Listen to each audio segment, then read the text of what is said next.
It's the headline glamour matchup of the college football bowl season, featuring Texas and Notre Dame, with the Heisman Trophy winner, the Outland Trophy winner, the Walter Camp Trophy winner, the Coach of the Year, and the possible national championship at Dallas, Texas, in a stadium that has been sold out for months, the 1978 Cotton Bowl.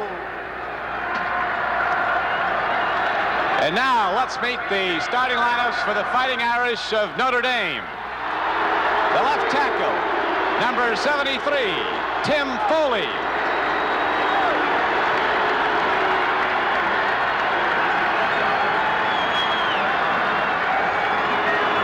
The left guard, number 66, Ted Horansky.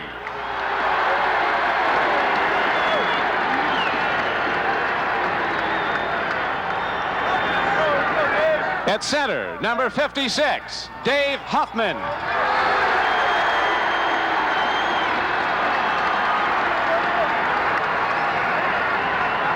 At right guard, number 65, Ernie Hughes.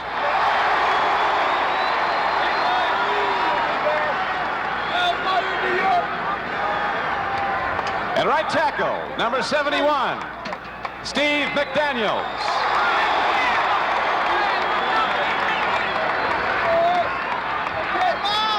At tight end, number 81, All-American Ken McAfee.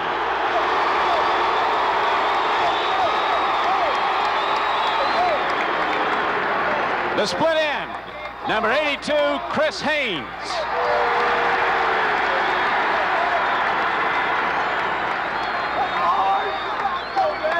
The flanker, number 34, David Waymer.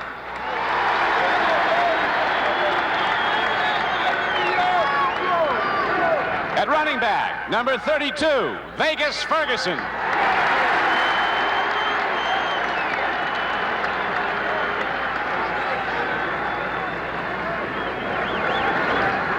At fullback, number 30, Jerome Evans.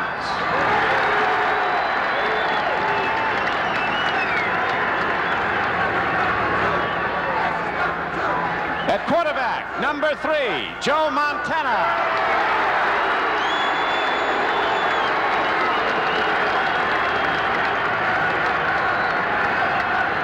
Some other members of the Fighting Irish. At defensive end, defensive co-captain All-American number 89, Ross Browner.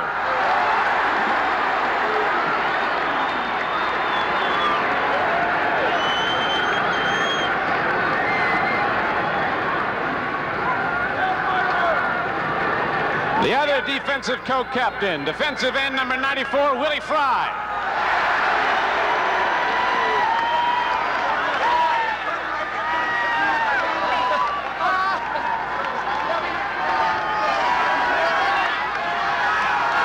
The offensive co-captains, fullback, number 40, Terry Urick.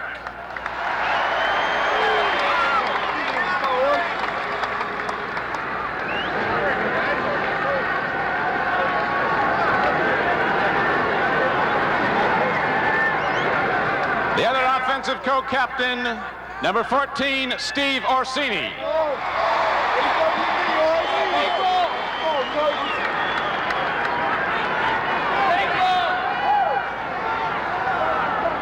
The head coach of the Fighting Irish, Dan Devine. And the rest of the Fighting Irish of Notre Dame.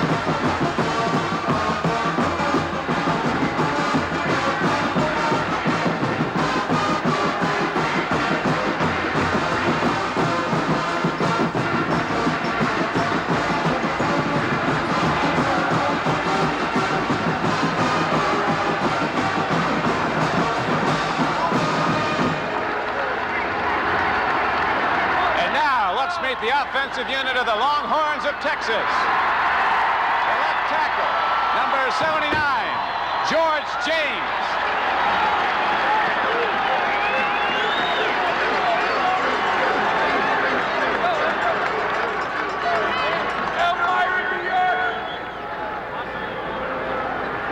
At left guard, number 73, Rick Ingraham.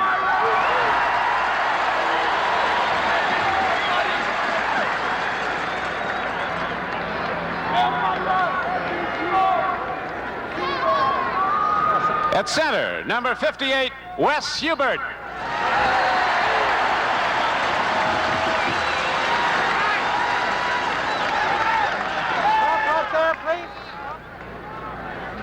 The right guard, number 67, Jim Yarbrough.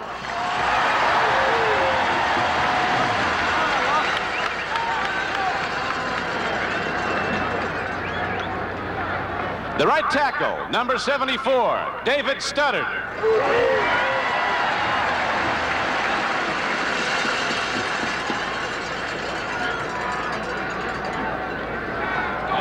At tight end, number 82, Gil Harris.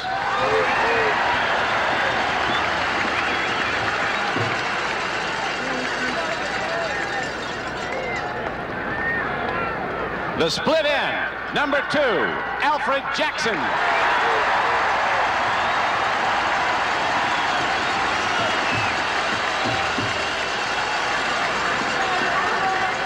At flanker back, number 26, Johnny Lamb Jones.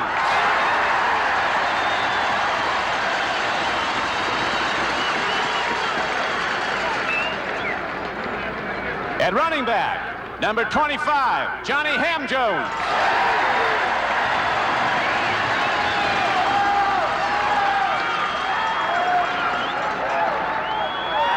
At fullback, number 20, the Heisman Award winner, Earl Campbell.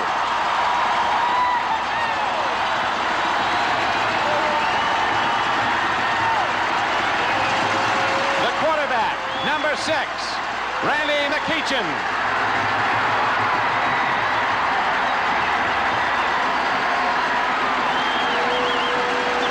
The defensive co-captain, number 77, Brad Shearer, the Outland Award winner.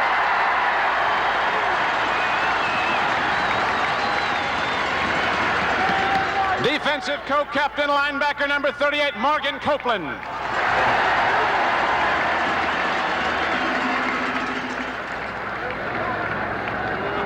Defensive back, number 27, Johnny Johnson.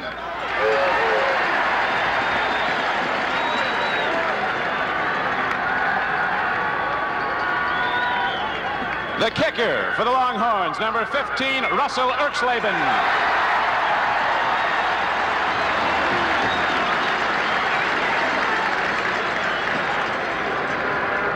And the head coach of the Texas Longhorns, Freddie Akers. The Longhorns of the University of Texas.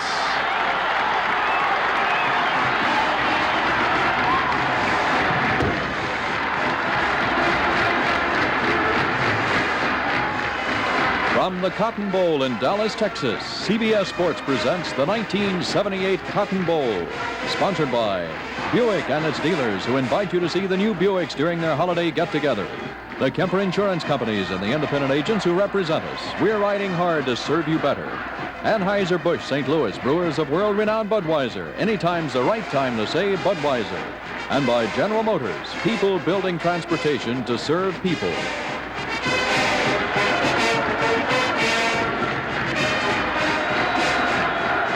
Everybody, I'm Lindsey Nelson with Paul Hornung and Paul Alexander here in the booth at the Cotton Bowl. We have a stadium full of excitement. Temperature is 35 degrees. It's clear and it's sunny. The Texas Longhorns know that if they can win today, they win the national championship. The Notre Damers know that if they win, they'll have a possibility of winning the national championship in the scramble of the polls that would follow. So to find out about Notre Dame, let's check in now with Paul Hornung. Boy, Lindsey, it sure is electric. This whole Cotton Bowl has just erupted. For Notre Dame, the whole key to the ball game is try to control the quickness of Texas. Texas is a much quicker football team. On offense, quarterback Joe Montana will undoubtedly go to his All-American tight end, big Ken McAfee. There he is from Brockton, Massachusetts. And Lindsey, he even looks a little like Rocky Marciano, doesn't he? 6'5½", 255 pounds, a surefire #1 draft choice. He will be double covered all day long by the Texas defense. And as far as the defense for Notre Dame is concerned, another guy who will receive double coverage is number 89, Ross Browner, a consensus two-time All-American, and he's got the job at defensive left end to try to stop Earl Campbell, and nobody has done it yet. Fellow who knows about the Longhorns is Paul Alexander. He is the host of Coach Fred Akers' weekly television show about the Longhorns, Paul. Well, Lindsey, a popular song around Austin right now might be "What a Difference a Year Makes." You know the story. Last year, this ball club was 5-5-1 and also ran in the Southwest Conference, and now they're playing for the national championship. Certainly, Coach Fred Akers has had a lot to do with it, but two guys in particular need to be pointed out to you. First of all, you know this guy, the Heisman Trophy winner, number 20, Earl Campbell. He's gained 1,744 yards this year. That's 6.5 every time he touches the ball. Defensively, the Outland Trophy winner, number 77, Brad Shearer. His coaches say he is the finest defensive lineman Texas has ever produced, and when you talk about guys like Scott Appleton and Tommy Nobis, etc., that is high praise indeed. This is going to be fun. Texas and Notre Dame in the 1978 Cotton Bowl. Now let's take a look at the field.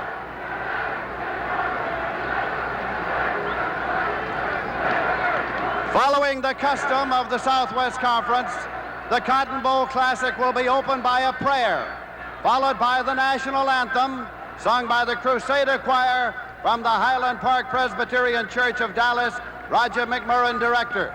They will be accompanied by the Monahans, Texas High School Band, Dan Gibbs, director. The invocation will be given by the Reverend Tom J. Norton, S.J., president of Jesuit College Preparatory of Dallas. Please rise.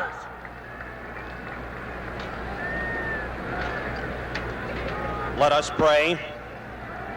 Heavenly Father, you who have created all things and continue to sustain them by your loving kindness, we ask your blessing on all of us, those of us gathered here in Dallas, and all the members of the viewing and listening audiences. We thank you for the many blessings you have showered upon this great land of ours, and we ask your divine assistance in solving the problems that face us at home and throughout the world. May good sportsmanship prevail among all of us this afternoon, and grant that the players may be safe from bodily injury. May peace, justice, and love prevail among all men during this holy season and throughout the months of the new year. We pray that you grant these and all our requests in the name of Jesus Christ, your Son, who is one with you in the Spirit forever and ever. Amen.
For his pregame observations, let's go down to Jack Whitaker.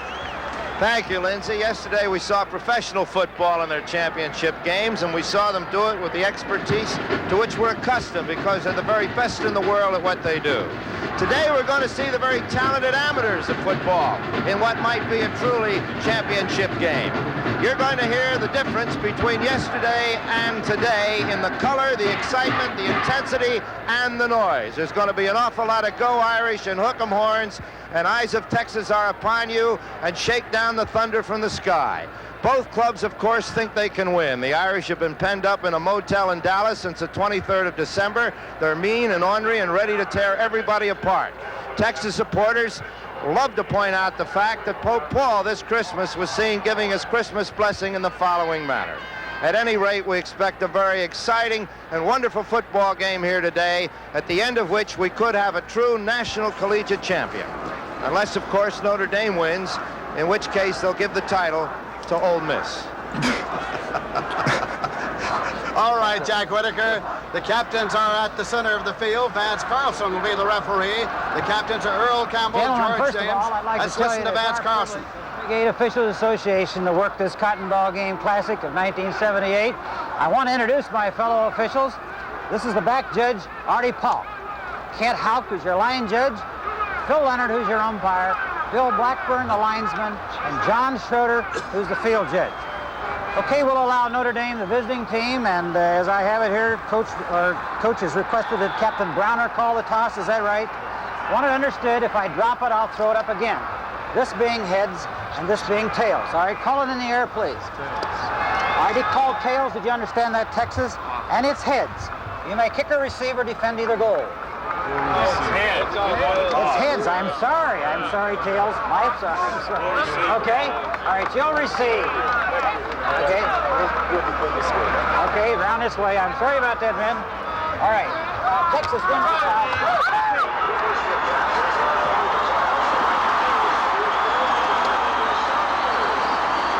Well, Texas won the toss, I think.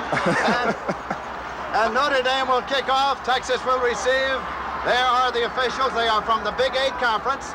Vance Carlson, the referee, whom you heard. The captains you saw for Texas were Campbell, James, Copeland, and Shearer. For Notre Dame, Urick, Orsini, Browner, and Fry. They've gone back for their final huddles. What about a final Longhorn comment, Paul Alexander? Yeah, I was talking with Longhorn offensive coordinator Bobby Warmack this morning on the phone. And if you think Texas is a grinded-out football team, 3 yards and a mouthful of nylon, you may be in for a surprise. They expect to throw up to 20 times today. In fact, he indicated that what they would like to do is go deep to Olympic sprinter Johnny Lamb Jones, preferably on the first series. If they throw 20 times, they'll have to bury athletic director Darrell Royal. Paul Horning, what about a final Notre Dame comment? I'm looking to that key right away, as Paul said, and the coaches say they're going to try to go to Jones in the first series of plays, so that's very, very important. Lamb Jones, of course, is the world's fastest football player. He can fly, and if they stick to that play-action pass, Lamb Jones will have man-to-man coverage in the secondary. We might see the bomb right in the first 3 plays. Dave Reeve will kick it off. He is from Bloomington, Indiana. Dropping back, you see Jenkins, number 2, dropping back, along with Lamb Jones, the man of whom Paul Horning just spoke. He recently ran 100 meters in 9.85. Was an Olympic sprinter on the relay team, of course. Lamb Jones, and he can fly, and the Texas Longhorns make the most of him. He's talking to Jackson. Alfred Jackson, his teammate, and there is Reeve, and the Cotton Bowl game will be underway in just a moment. We are awaiting the whistle of Carlson, a referee that will start Reeve forward. And here he comes.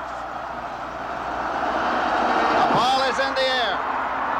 Lamb Jones moves up, and he has it at the 5. Lamb Jones to the 10. Hands it off on a reverse. They bring it back around to the 11-yard line. It was Randy Harrison who made the tackle. Reverse play given off to Johnson. He is the safety man, the punt returner, Johnny Johnson, who also can fly. The Longhorns have it 1st and 10 at their own 11-yard line. Well, they were trying to surprise the Notre Dame special teams right away. Texas ran a lot of reverses on kickoffs last year, but to my knowledge, that's the first time they've tried it this season. It backfired, but at least you know they're bringing it to him. Cinderella quarterback McEachin brings him up. Split backs off the veer. McEachin handing it off to Earl Campbell. Who else? And Earl gets up to the 14-yard line for 3. It'll be 2nd and 7. Jeff Weston in to make the tackle for Notre Dame. There's the Notre Dame defense. Browner, Dyke, Golick, Calhoun, and Fry. Linebackers, Heim, Kreider, and Becker. And the D-backs, Bradley, Bergmeyer on the corners, Jim Browner, and Restick are deep. 2nd down play coming.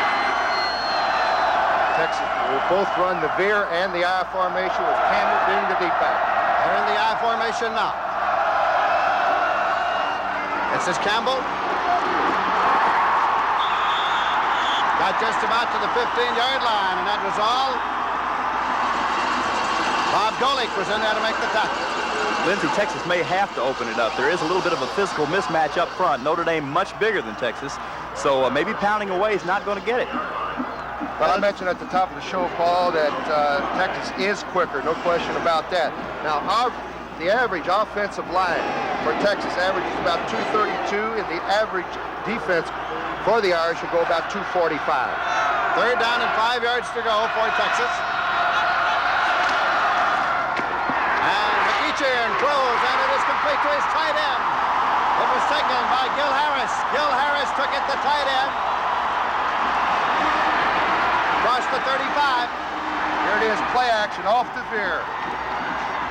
Holds the linebackers with the fake, and McEachern was going to number 82. Gil Harris is tight end all the way, stopped by Joe Restick. Old Gil's a sophomore from Longview. He's not really renowned as a receiver. He's kind of small for a tight end. He's only caught 8 passes this year, but he's a good clutch receiver, as you see there. 1st down and 10 yards to go, and the ball's across the 35-yard line. They're in the slot right. Leave it on the ground again to Campbell, and Earl Campbell, the Heisman winner, goes to the 45-yard line. I tell you, he runs like a truck inside and like a thoroughbred outside. He's got it all. Straight handoff off the left side behind good blocking. Rick Ingram and George James on the left side. And you see Campbell doing what he can do best. He slides outside, and he's tough to bring down. Super block by Ingram, wasn't it? As a matter of fact, he's had a knee injury all year long, Paul, and coaches wanted him to sit out this year as a redshirt, but he decided, no way I'm missing this. 2nd down and a yard to go at the 45-yard line. That's McEachern. Gonna throw it, and going long to Jackson. Bergmeyer covering, incomplete. And simply an incompletion. That's the luxury down, so now it's still 3rd and 1 at the 45. That's the matchup I think Texas is looking for. Ted Bergmeyer, not as quick as both the flankers. Here it is, play action. He fake it to Earl Campbell. Now they've got a matchup of Alfred Jackson against Ted Bergmeyer, and McEachern just comes up a little bit short. Good job of coverage that time by Bergmeyer. The Texas coaches say they have all the respect in the world for that guy. 3rd down and a yard to go, and it's at the 45-yard line. They've got Lamb Jones far to the right side. There's the pitch, and it's loose. It was for Campbell, and the scramble is on, and Notre Dame has recovered at the 31-yard line. Ross Browner on the football. Ross Browner. And he causes a bad pitch. Watch the quickness of Ross Browner on the outside. Now he got the outside position, caused the bad pitch by McEachern, and he goes in and gets the football. All-American Ross Browner doing his thing. Is that guy quick? Look how fast he forced that pitch. 1st down and 10 for Notre Dame. Outside the 31-yard line, Joe Montana brings him up. Wide receivers left and right. Only Heavens is a running back. That's Weimer across in motion. That's Vegas Ferguson, the tailback. Vegas Ferguson to the 30, picked up a yard. It'll be 2nd down and 9 yards to go. The Texas defense stacked him up at the 30. There's the Texas offensive line, the Notre Dame offensive line. Foley, Horansky, Huffman, Hughes, and McDaniels. Montana, Ferguson, and Heavens in the backfield. Receivers, Haynes, McAfee, and Weimer. At the 30-yard line. 2nd down and 9 yards to go. Evans and Ferguson. Montana has the ball, and he's going long. He's open.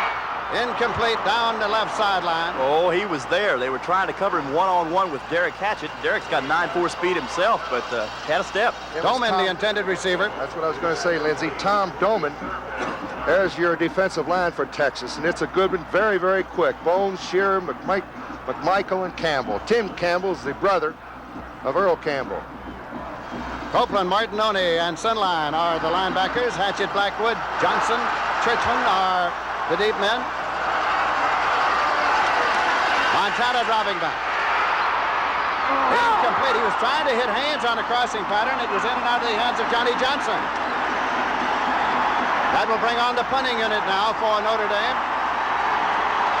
Well, on offense, Notre Dame is going to be much bigger. That is where they stack up a lot larger than Texas, but Texas defense is much quicker. Montana is limping off. On the far side, you see Montana leaving, and he is limping off.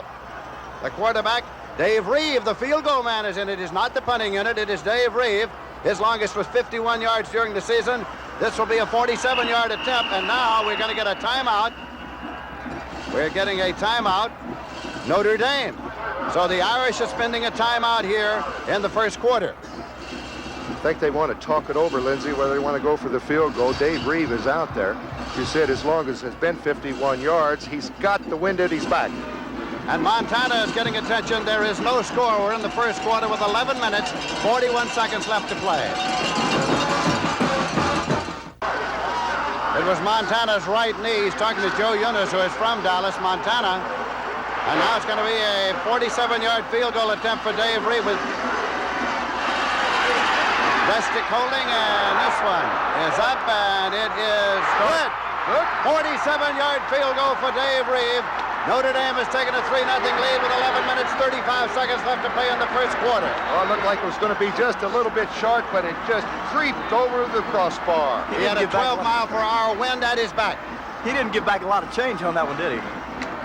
Not a great deal, just got it over the crossbar, and Dave Reeve goes to the sideline. Now comes back to tee the ball up at the 40-yard line. Notre Dame again will kick off to Texas. That is the Notre Dame band.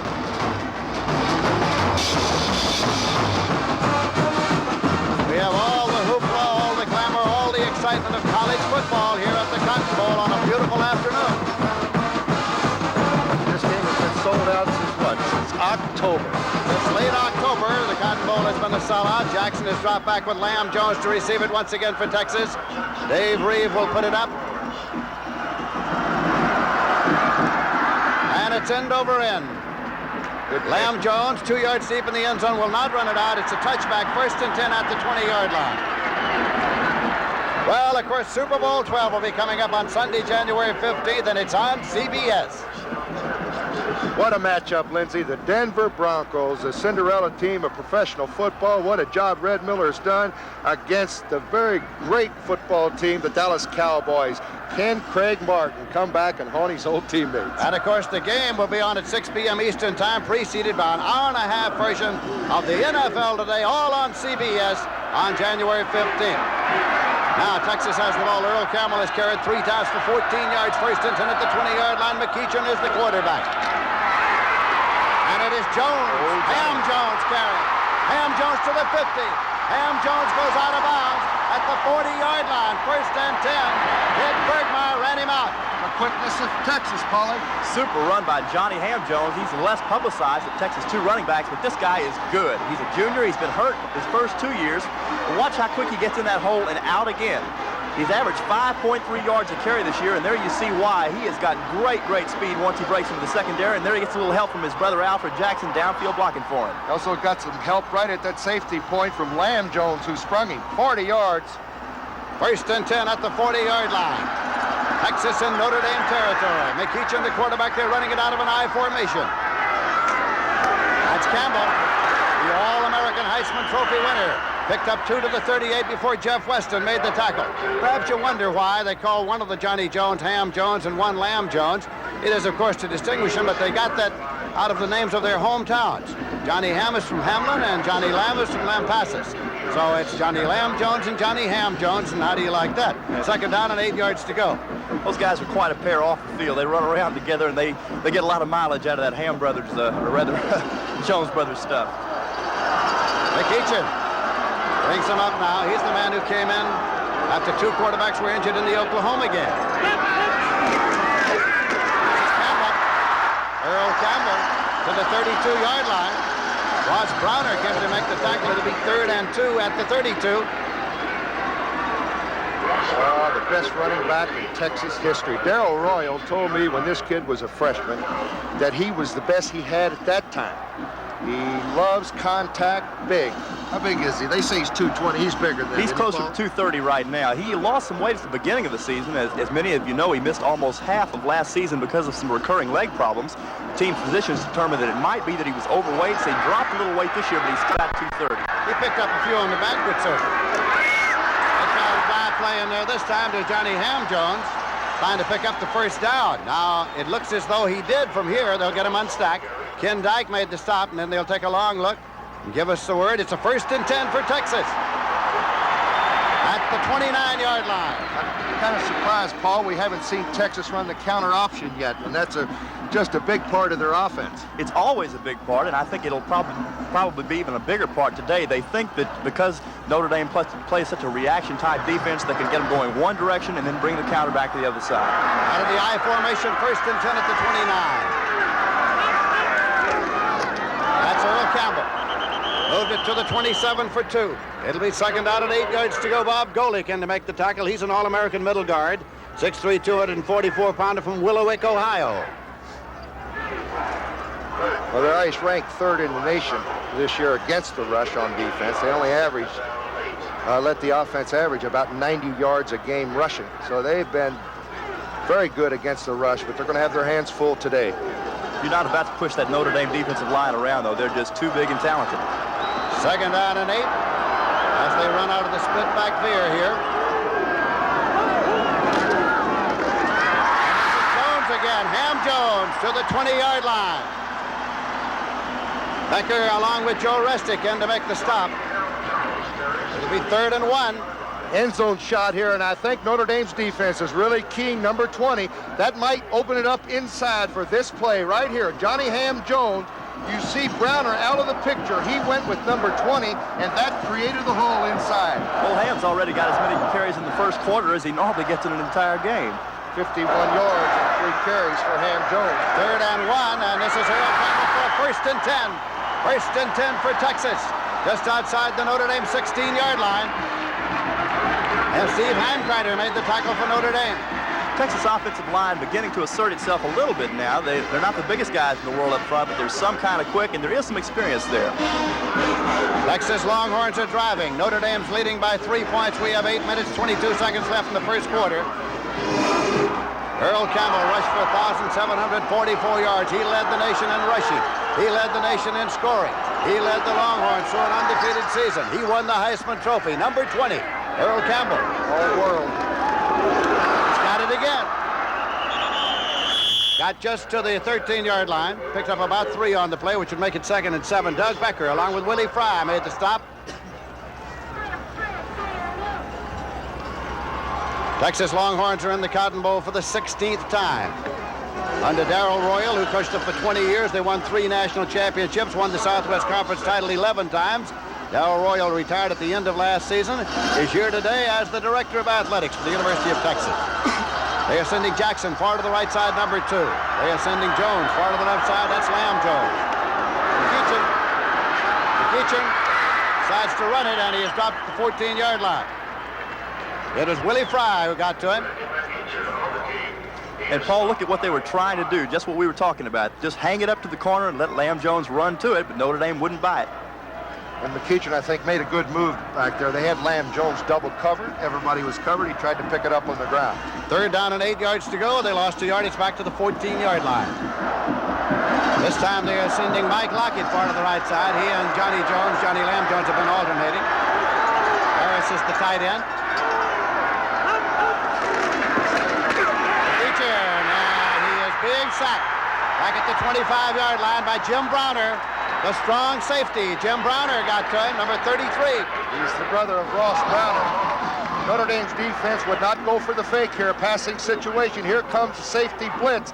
That's Browner, the strong safety, coming up on the outside to sack McEachin. But keep in mind, Lindsey, they got what? Russell Erxleben coming in. Erxleben is in. It's going to be a 42-yard field goal attempt. He tied the NCAA record against Rice with a 67-yarder. He considers this a chip shot. It's Churchman in at a hole. Ricky Churchman. Erxleben puts it up. And it's good. Erxleben with the field goal. And the score is tied. They have traded field goals. Notre Dame 3 and Texas 3. 6 minutes, 7 seconds left in the first quarter. When Notre Dame quarterback Joe Montana was hit on that first sequence, he suffered a possible hyperextension of his right knee.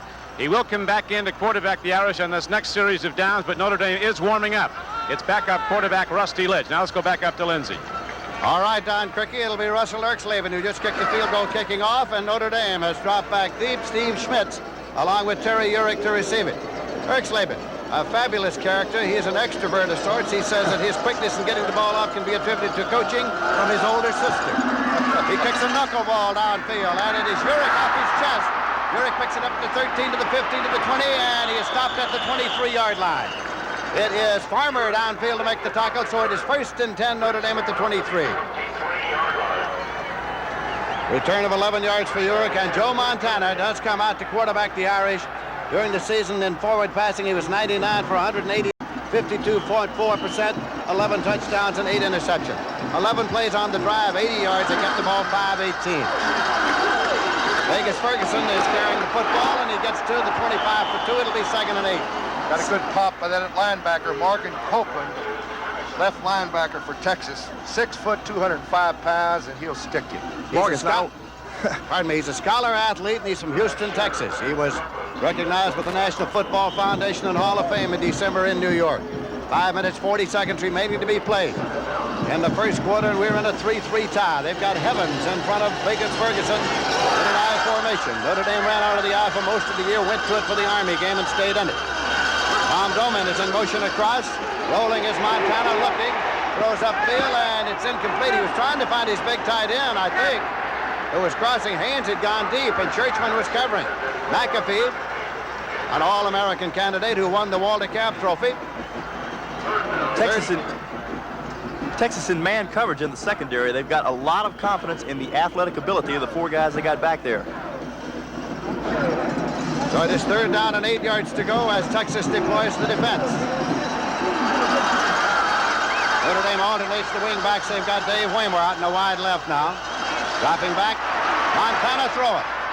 Complete. Chris Haynes is up at the 45-yard line. Vance Bedford made the stop. Vance Bedford was right there, but Haynes hooked up a deep little hook pattern. It's going to pick up 20 yards of 1st down for Notre Dame. Good pass protection. Only a 4-man rush here for Texas. Montana, good setup. And he hits Haynes on the square out. Vance Bedford on the stop. 1st down, Notre Dame. Doman in a wide left, Haynes in a wide right. Vegas Ferguson evened up with Heavens. That's Heavens carrying on a delay, and he gets across the 50 to the Texas 48-yard line before Johnny Johnson came up from his safety to make the stop. Lindsay, going into this ball game, Texas was a little bit concerned about their linebacker situation. Their regular middle linebacker, Lance Taylor, suffered a separated shoulder in the season finale against Texas A&M. So weak side linebacker Mark Martinoni has moved to the middle, and freshman Robin Sinline is now playing the weak side. 2nd down and 3 yards to go. Waymer's in motion across. Montana gives it to Vegas Ferguson. He's got the 1st down. It is 1st and 10 at the 44-yard line of Texas. Morgan Copeland from his linebacker spot made the tackle. Watch the guard pull here. There's 65. That's Ernie Hughes, another All-American. Handoff to Ferguson. He cuts back inside the block of the tackle, Tim Foley, for the 1st down. It is spotted inside the 44-yard line. We have 4 minutes, 20 seconds left in the first quarter. Texas 3, Notre Dame 3. Montana dropping back to set up. He looks and he throws long, and it's incomplete, trying to hit Waymer. That is his wingback, and it was Hatchett downfield covering defensively. Dan Devine, head coach of the Fighting Irish of Notre Dame. 2nd and 10 at the 44-yard line. It's a good thing Coach Devine moved his team out of the hotel, don't you think, Lindsay? There was hundreds of cars, Texas fans singing the eyes of Texas, blowing their horns. But Dan Devine moved his team 25 miles outside of Dallas last night for a good night's rest. He had taken to the monastery the night before, so they were not at the hotel where they had been. That's a Vegas Ferguson, and he stopped short of the 41-yard line. Morgan Copeland again coming in to assist on the tackle, along with Henry Williams for Texas. You know, Notre Dame's two offensive backs don't get a lot of publicity, but Texas has all the respect in the world for them. They think they're both excellent athletes, and Evans in particular, they're very concerned about. With his size and speed, it's going to be kind of tough to contain him. 3rd down and 8 yards to go. Notre Dame at the Texas 41-yard line. Montana wants to put it up. Incomplete. That was Haynes over there on the sideline. It'll be 4th and 8 at the 41-yard line. He threw that one away, Lynch. Everybody, good coverage by the secondary of Texas. He threw it away. Joe Restic comes in to do the punting now. He is also a free safety. His father is the head coach at Harvard, and throughout his high school career, his father never saw him play. His father is here at the Cotton Bowl this afternoon. This is only the 3rd time that his father has ever seen his son play. They asked me why he picked Notre Dame over Harvard. He didn't go there. He said, I didn't want to go to Football Factory. Restic has averaged 38.1. Johnny Johnson, one of the great punt returners in the nation, is back deep for Texas. Spiraling kick. Goes out of bounds, and let's see where it's going to be lined up. It's going to be on up the sideline at the 8-yard line. So Texas will start 1st and 10 at the Texas 8. Good kick. We are in a 3-3 tie here on a beautiful afternoon in Dallas, Texas, and we have 3 minutes, 27 seconds left to play in the first quarter.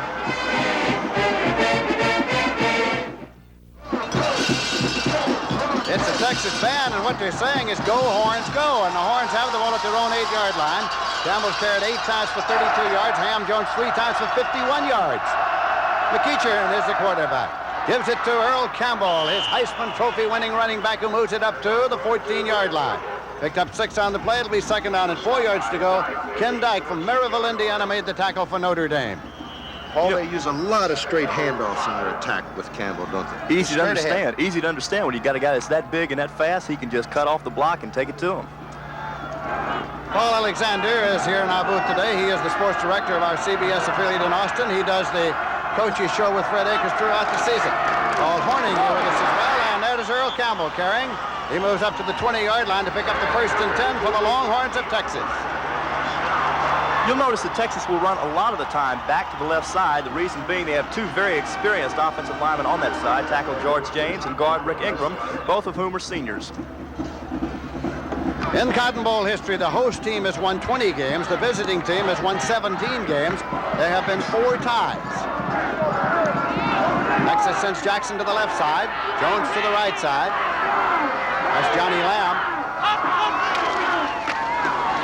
That's the handoff quick to Johnny Ham. He got to the 22 for 2. It'll be 2nd and 8.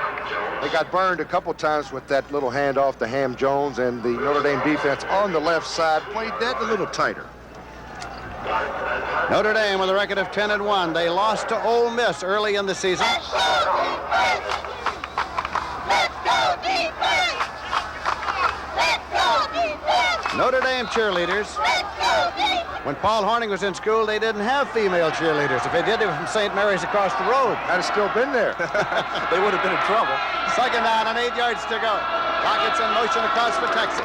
Big pitch to Earl Campbell. Moved up just across the 22-yard line, but Steve Heimkreider was there to meet him from his linebacker spot. Oh, Heimkreider came a long way. Well, he did, and it was no gain, so it'll be 3rd and 8. You know, Texas uses Campbell just like the Chicago Bears use Walter Payton. Even though maybe Payton would not break a play, they just keep giving the ball to him because they know the law of averages, he's going to break one. And that's exactly what Texas will do with Earl Campbell. They'll keep giving him the football. He'll run it 25, 30 times average. Earl Campbell, one of 11 children reared by a widowed mother. And there's the pass out of the flat on the screen. It's taken by Ham Jones, and Ham Jones fumbled the football, and Notre Dame recovered it at the 27-yard line. He got popped. Jim Browner got it. Jim Browner, another big play, was right there and fell on the loose football. Let's pick it up. Good execution, actually, by Texas. On the screen, you see Campbell take everybody deep, and there comes Ham Jones. Now watch the hit here. He gets hit and sandwiched right there. Becker was right there, and Browner's got it back. Another thing you have to be impressed with for Notre Dame, look at all those white shirts around. They really read the screen that time. 1st and 10 outside the 27-yard line. Joe Montana quarterbacking. Evans is the fullback. Vegas Ferguson the tailback. Montana's got it. And he throws to McAfee. McAfee was his favorite target during the year when he caught 54. He took that one to the 17. There's Ken McAfee. He's been double teamed 2 or 3 times. This is the first pass in his area. He slips down, but good balance. Gets up, and he's wide open. Coming across the field, he gets knocked down by a block by Ricky Churchman. He has great hands, the hands of an artist, because he's an artist. 1st and 10 at the 17-yard line. That's Evans. Jerome Evans bounced off and was stopped at the 16 after a gain of 1. It'll be 2nd and 9. It was Johnny Johnson up to make the stop. We are nearing the end of the first quarter. We have 30 seconds remaining in this period. Waymer and Doman, you'll see alternating. That's Waymer coming into the ball game now for Dan Devine's Fighting Irish of Notre Dame. Chris Haynes goes to a wide left. Doman set in the slot. And now we are getting a timeout Notre Dame with 16 seconds remaining. That is the second timeout that has been taken by Notre Dame. That one coming 16 seconds before the end of the first quarter. Montana wants to go over to talk to the staff. We're in a 3-3 tie here at the Cotton Bowl in Dallas, Texas.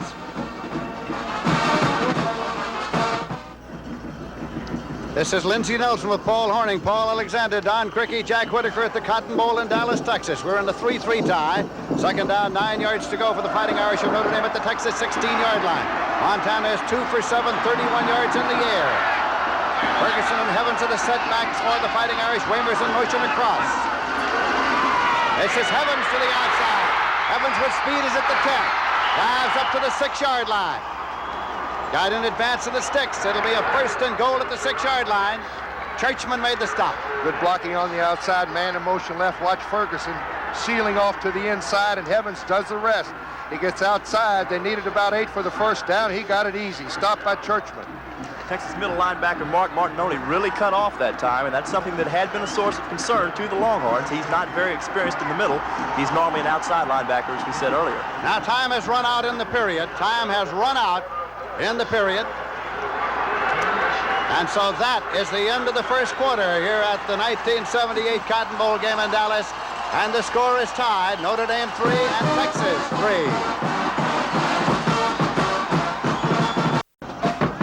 The Notre Dame band is moving it up here now as we start the second quarter. It's 1st down and goal to go at the 6-yard line. Double tight end, Saya's in there. Urick's in the ball game. That's Terry Urick. Touchdown Urick. Urick took it in from the 6-yard line. He is a co-captain at Notre Dame, and it's the first touchdown of the afternoon.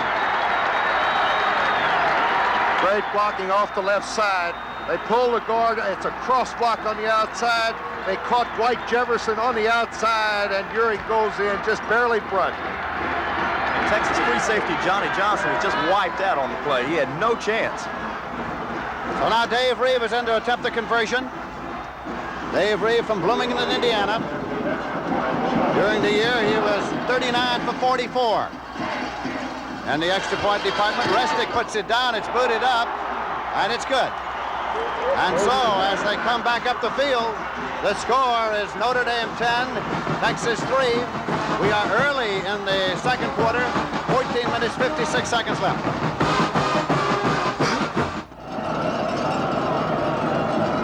It'll be a kickoff now from Notre Dame to Texas. Dave Reeve will kick off. Alfred Jackson has dropped back, along with Lamb Jones. Reeve puts it up. Johnny Lamb Jones from Lampasas at the 9-yard line. He's at the 10, at the 15. Laterally along the 20 and stop short of the 22-yard line, where they'll start 1st and 10. The 1978 CBS Sports Spectacular in January, the World Light Heavyweight Championship, Cuello and Parlop. And then comes the World Lightweight Championship, Roberto Duran against Esteban de Jesus. I'll tell you, not too many people last with that Roberto Duran. And there'll be the Super Skates and the Hollywood Stuntman competition and much, much more in the 1978 CBS Sports Spectacular. 1st and 10 now for the Longhorns. Eachern has brought them up. Campbell is in the left set. Instead it goes to Ham Jones, and Ham Jones moves in advance of the 23-yard line. Picked up a couple of yards on the play, make it 2nd down and 8. Here are the first quarter stats. Well, 132 yards by Texas, and they still trail in this ball game by 7 points. Notre Dame picked up 76 yards on the ground. Notre Dame 186 total yards, Texas 127. Notre Dame had the ball 10.5 minutes. Texas had it 4.5 minutes in the first quarter. There's the story of the football That's the difference of the ball game so far, Linz. Second down play coming. McEachin's long pass, and Jackson can't get it. In and out of the hands of Bergmeyer. Bergmeyer, 18, covering for Notre Dame. Alfred Jackson, the intended receiver. Bergmeyer again. Here they go, Paul, right after Bergmeyer. No doubt about it. Put both wide receivers to the same side that time. They think that with that kind of speed, both of those receivers on the same side, they can put a lot of pressure on the defense, but Notre Dame would have nothing of it that time. This will be a 3rd and 8. Texas in third down conversions is 3 for 5 for the afternoon. Notre Dame is leading here by a score of 10-3 early in the second quarter.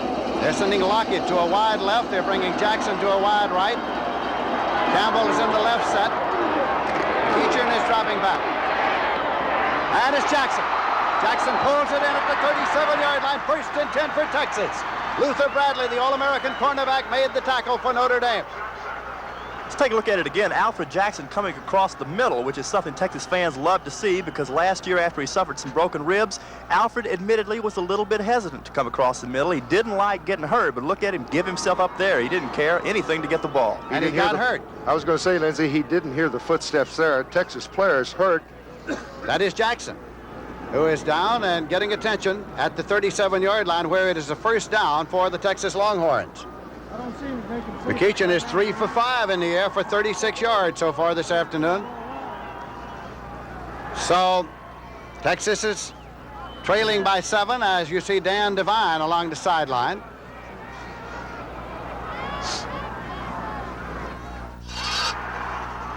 Alfred Jackson left the field under his own power. It's 1st and 10 for Texas. Longhorns have the ball at their own 37. McEachin brings them up now. Lockett's in there at the flanker. Out of the I formation.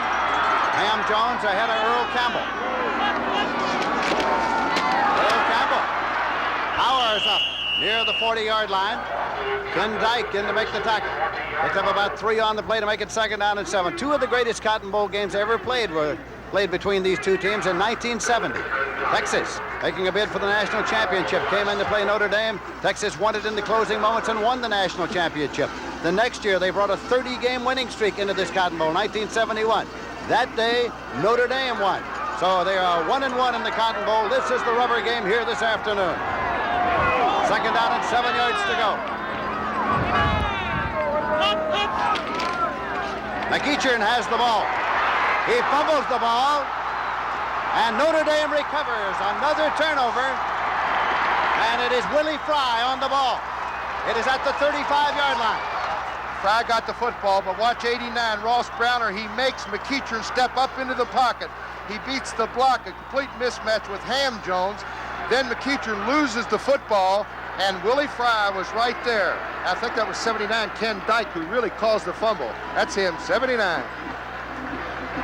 So it is 1st and 10 Notre Dame. Montana's under on the attack at the Texas 35-yard line. And the wing tee now with the wing right. Taken by Vegas Ferguson. Finds the hole and moves to the 30-yard line. At the start of the season, Notre Dame ran exclusively out of a wing tee. Later, for the Army game, they went into an I formation, used the I for most of the year. That was off the wing tee.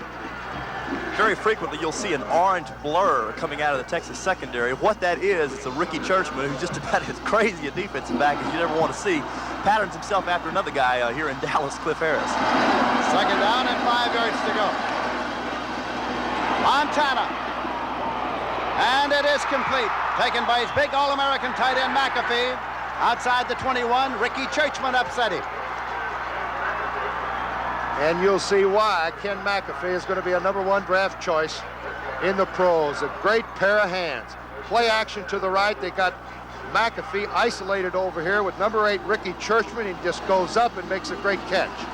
We have a correction on the stats we gave you a moment ago. In the first quarter, Texas, total yardage 186, Notre Dame 127. 1st and 10 at the 22-yard line. Doman in motion across. Vegas Ferguson got about a half yard, and that's all. Brad Sheeran, the Outland Trophy winner as America's outstanding lineman, made the tackle. The year before, 76, it was Browner, Ross Browner, who won the Outland Trophy. So we have this year's winner and last year's winner on the field this afternoon. Is he the best that ever played at Texas? That's what they say, but think about the company that we're talking about. Scott Appleton, Tommy Nobis, John Elliott. Again, it's Vegas Ferguson. Trying to get to the outside. He's at the 15. Breaks away, gets to the 10, and goes out of bounds. So it'll be first down and 10 yards to go at the 10. Johnny Johnson finally pulled him out along with Morgan Copeland. I'd say Notre Dame just winning the battle of the pits up there, running the football. It's a good hole on the right side. Brown level shot at Vegas Ferguson. He was finally stopped by Johnny Johnson, the free safety. It is spotted so that it is first down and goal to go at the 10-yard line. Notre Dame is leading by a score of 10-3. We have 11 minutes, 42 seconds left in the first half. Chris Haynes is split right. They're running a slot right. That's the wingback in the slot. In motion across. That's Waymer. Jerome Evans. Or rather, Urich. It is Urich. Urich took it in. Urich had come in there at fullback, and he scores his second touchdown of the day. Terry Urich, senior running back and co-captain. The Notre Dame fans are going crazy, and there are a lot of them here. Watch the blocking on the left side. The same exact play, Lindsey. This time Urich goes outside. He scores his second touchdown of the day. He scored on the same play from 4 or 5 yards out for his first touchdown. Conversion attempt coming now. Dave Reeve is in to attempt it. They move 35 yards in 5 plays after recovering the Texas fumble. Joe Restic will hold. Restic puts it down. Reeve puts it up. And it's good. And so the score is Notre Dame 17 and Texas 3. We have 11 minutes, 37 seconds remaining to be played in the first half.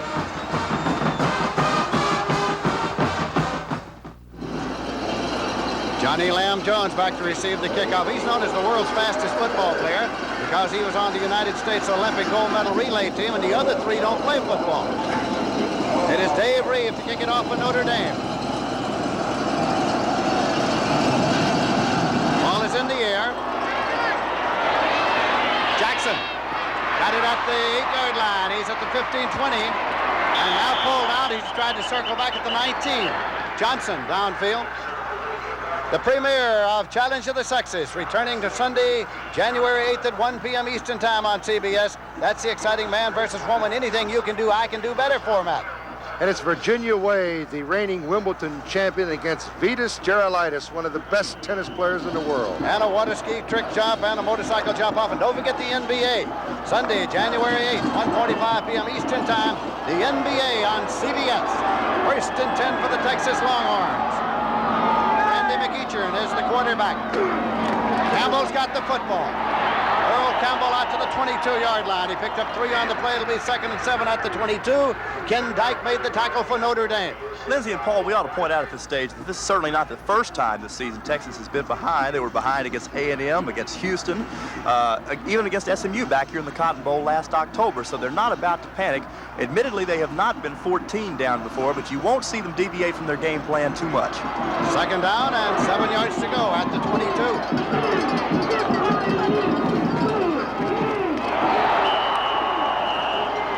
Trying to get it handed off apparently to Campbell. Jim Browner was in there to make the stop, and Becker also on the tackle as McEachern kept the football.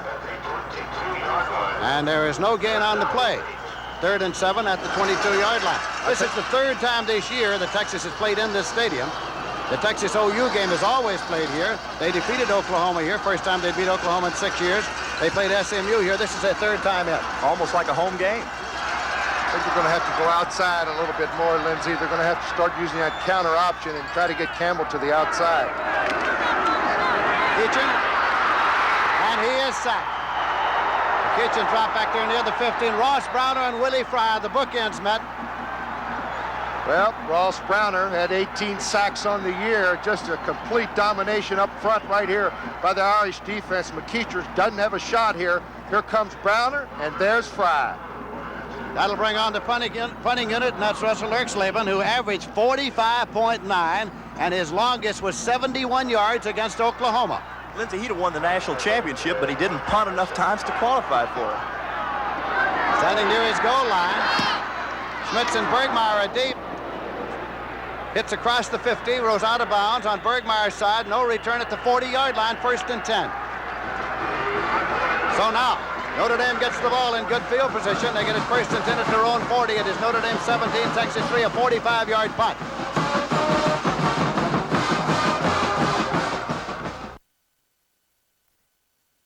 Sideline that Joe Restic, who is the free safety, the punter, and the holder for placements, has a knee injury and may not be back this afternoon.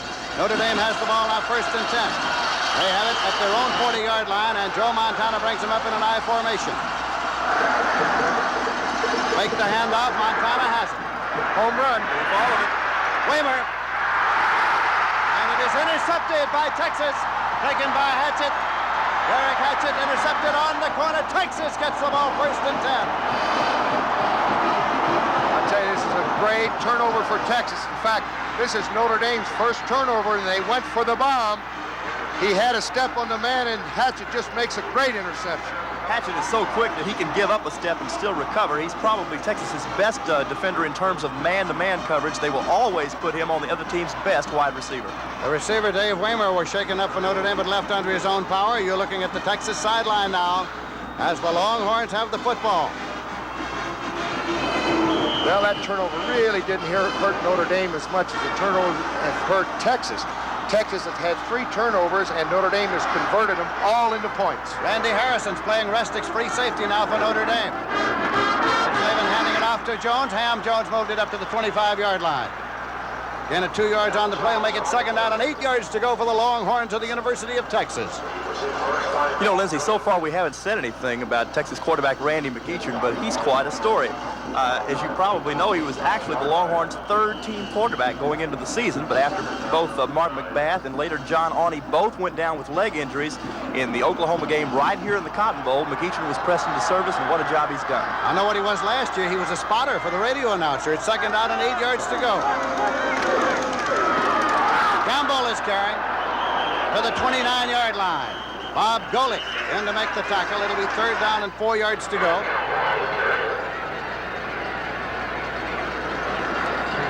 We have 8 minutes, 37 seconds left to play in the first half. I was going to say, so far the yards that Earl Campbell is coming by are very, very tough yards. They are really swarming. Notre Dame defense has been outstanding so far in this first half. 3rd and 4. McEachern on his stats. McEachern drops back. Intercepted. Becker has it at the 30. Doug Becker is out of bounds at the 20-yard line. Boy, Lindsey, the game plan for Notre Dame is working beautifully. They were hoping to get Texas in a throwing situation and just hope that McEachern would try to throw it up for grabs. And Doug Becker makes the 4th turnover for Notre Dame here in the first half. James made the tackle. Here it is. McEachern steps up. He's trying to throw a little pattern to his tight end, Gil Harris. Badly thrown ball, and Becker right in his arm. Another turnover. Notre Dame 1st and 10 at the Texas 20-yard line. Motion across from the wingback. That's Weimer. Jerome Evans, and he is at the 17-yard line. Martinoni, the middle linebacker, made the tackle. Gained 3 yards on the play. It's 2nd down and 7. Getting back to the interception a few seconds ago, you'll notice that so far most of McEachern's passes have been of the drop-back variety. That's not normally his game. He's really a much better rollout passer. They've got Chris Haynes far to the left side. They've got Doman as a wingback right. Running backs are evened up. Montana. Well, it was McAfee for whom it was intended. Just getting rid of it. It's 3rd and 7 at the 17-yard line. Joe Montana, who came off the bench in the Purdue game to bring Notre Dame from behind, and he's been quarterbacking them ever since. 2 years ago, he came off the bench against North Carolina, came off the bench against the Air Force to lead Notre Dame to victories. He missed last year with a shoulder separation. Joe Montana. Montana says he was most discouraged when he got to Notre Dame and found that he was listed as the number 12 quarterback. Oh, come on, that's just a story. Talking back now. Montana's throwing. And it's in the end zone. Touchdown. Vegas Ferguson, touchdown Notre Dame. Well, everything's going right for the Irish. Joe Montana. He's got the quick release. He's going to be a fine pro quarterback. He's a good drop back. Watch how he stands right there under a cool rush. Now watch the ball just come back right to Ferguson. A great catch. Martinoni, the middle linebacker, covering the halfback deep. No contest there. That's the old situation of, you hear it so many times, but the quick back isolated on the middle linebacker. Martinoni just couldn't make the play. Conversion attempt coming now. It's going to be Bergmeyer holding instead of Restic, who is out with the injury, and Reeve boots it up, and it's good. So now, here in the second quarter, with 7 minutes, 28 seconds left, it is Notre Dame 24 and Texas 3. Well, let's talk a little bit about the national championship. The Longhorns are the only major undefeated, untied team. They came in 11-0, knowing that if they could win here today, they'd win the national championship. But what if Notre Dame wins? Well, it simply means that we will have a host of once-defeated teams. There'll be 2 playing in the Orange Bowl. That means there'll only be 1 when that's over. Oklahoma and Arkansas are there. Penn State has already finished. They're once defeated. Alabama's in the Sugar Bowl. They're once defeated. Notre Dame will be once defeated, so it'll be left up to the polls. There's the AP. There's the UPI. There's the Football Foundation and Hall of Fame. There's the football writers. Take your choice. I'll tell you one thing, Lindsey. If Notre Dame continues, this is a very surprising score here in the first half. You'll see a lot of index fingers raised on with those white jerseys. They think they should be number 1 if they can hold on. Dave Reeve is putting it up. It's over to Jackson, side of the field. Jackson at the 11-yard line. Alfred Jackson to the 20-25. He gets to the 30-yard line where he'll start 1st and 10. We'll televise the final rounds of the Grand Prix Masters from Madison Square Garden in New York. The field of 8 headed by Guillermo Villas, Jimmy Connors, and Bjorn Borg. Yeah, and the first prize in that one, Lindsey, is only 100 big ones. Thought that might get your attention. The Grand Prix Masters Tennis Championship on CBS. First down and 10 yards to go for the Longhorns of Texas at the 30-yard line. Johnny Lamb Jones far to the left side. Kitchen to Campbell. Campbell out to the 32 for 2. It'll be 2nd and 8 from 32. Ross Browner and Bob Golick made the tackle. Thus far, you've really got to hand it to that Notre Dame defense. They've given Campbell nothing, and of the yards that he has gained, they've all come tough. We get too caught up in statistics sometime, but one very interesting statistic is that of the 1,700 yards that Earl gained this year, 1,100 of them came after he was hit once. 2nd and 8. McEachin brings them up. Mike Lockett's far to the left side for the Longhorns. McEachin goes to Lockett. Incomplete pass. Jim Browner was covering. It's 3rd down and 8 yards to go at the 32-yard line. Mike lost his concentration that time. He's a sophomore out of Fort Worth. He runs probably the best patterns on the team. He was a starter earlier in the year. Had some physical injuries. Was knocked, out of the lineup for a while. Still gets to play quite a bit. Got a good pair of hands, but didn't look the ball in that time. I'm sure. I was going to say, Lindsey, a 21-point lead may get Texas out of their game plan. I think if they do that, Paul, they're in trouble. They've got to stick with what they do best, is try to run the football, then throw it. 3rd down and 8 yards to go. McEachin. And it's complete across the 50-yard line. Taken by Gil Harris, the tight end. Jim Browner made the tackle. 1st and 10 for Texas.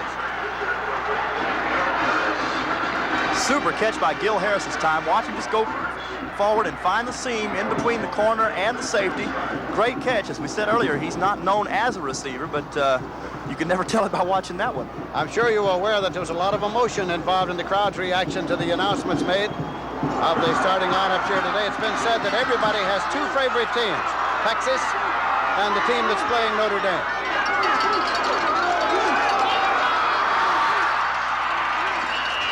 Johnny Jones, Garrett. Steve Heimkreider in to make the tackle. 2nd down and 5 yards to go at the 45-yard line.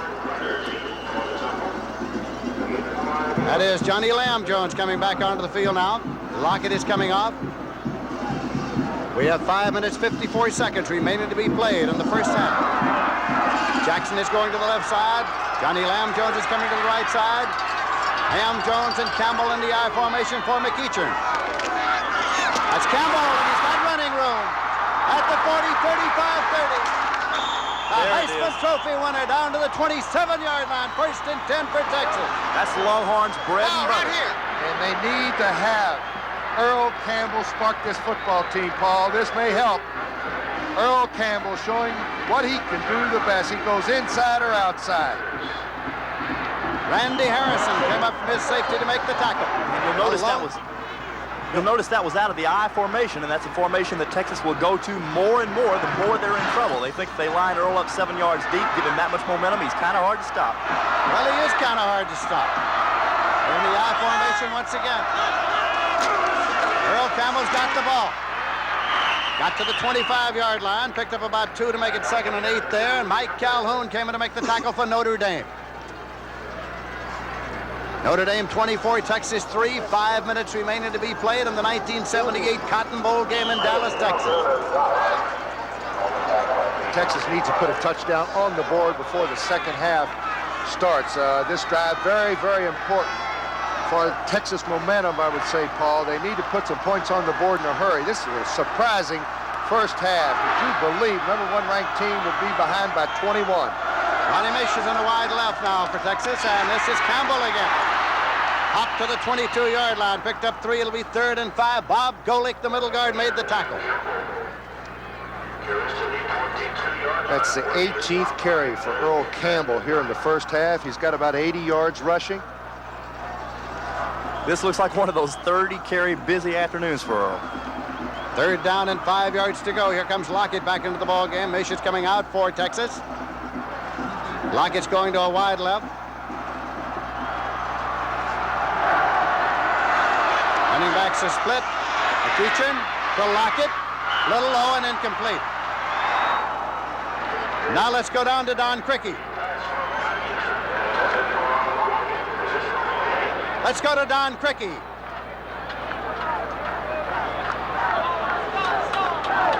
Well, we didn't go down to Don. Well, we go down to Don Crickey later. Isn't that a nice coat he has on? Looks like one Paul Hornung had early in the day. Take care of my man Don. Keep him warm down there on the sidelines. Erxleben is in to attempt a field goal. Keep in mind, he's booted one for 67 yards. It's going to be Churchman holding for him, and this will be a 39-yard attempt. Churchman puts it down, and it's blocked. Jim Browner has it at the 5-yard line, and it's just stood there for a moment and finally scattered over across, not knowing that a block punt can be advanced. He elected to simply try to down it, just throw it 1 extra point. This ball just poorly kicked by Erxleben, as you'll see. Just a very low trajectory on the ball. The protection really pretty good. As you see, it was just kicked very poorly. Russell missed the last 2 games of the regular season with a leg injury, and perhaps it's bothering him now.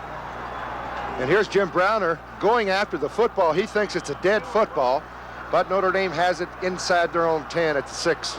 1st and 10 for the Irish at the 6-yard line.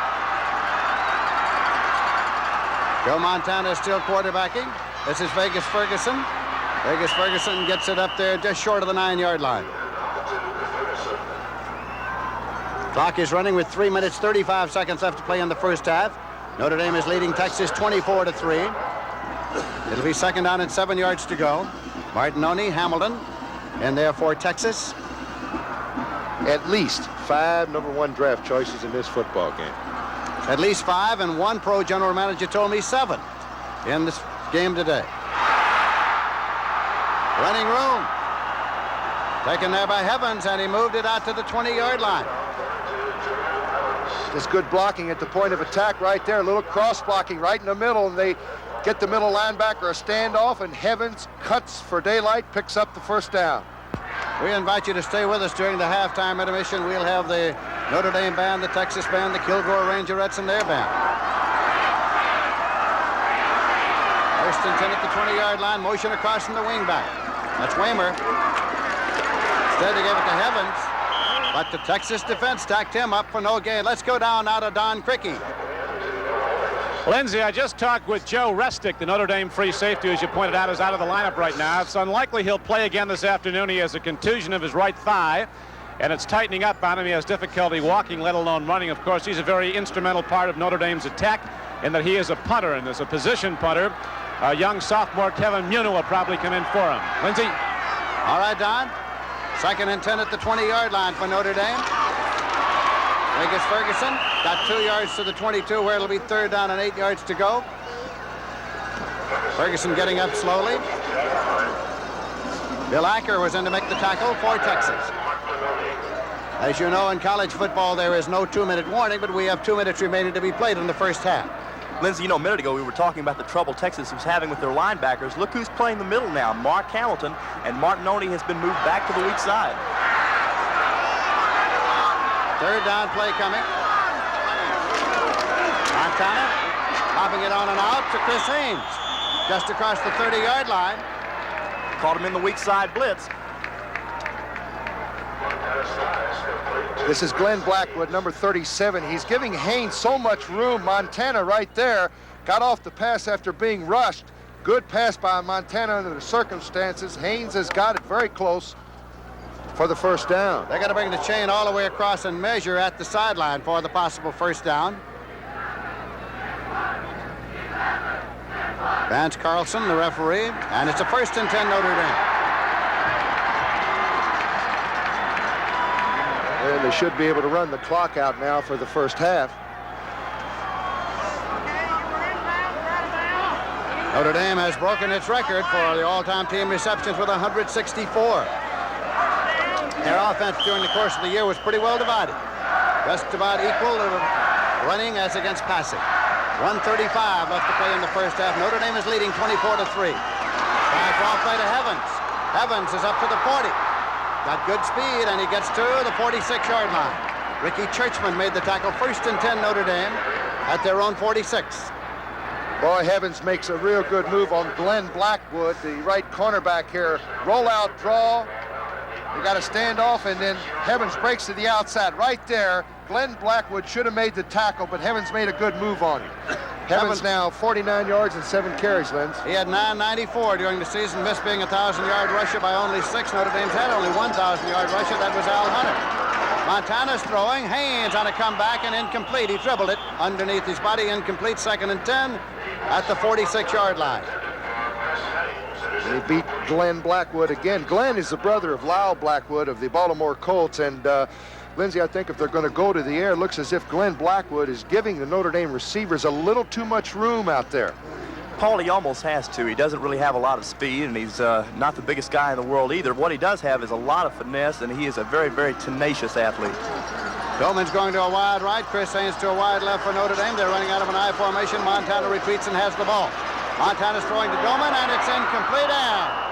Hatchett was the man there, number 3, who was trying for the interception. 3rd and 10. Notre Dame at their own 46. The incompletion stops the clock. 1:11 remaining in the first half. Artificial turf here at the Cotton Bowl installed after a couple of teams in 1970 tore the field up in the mud. A couple of teams named Texas and Notre Dame. So artificial turf was installed at the time.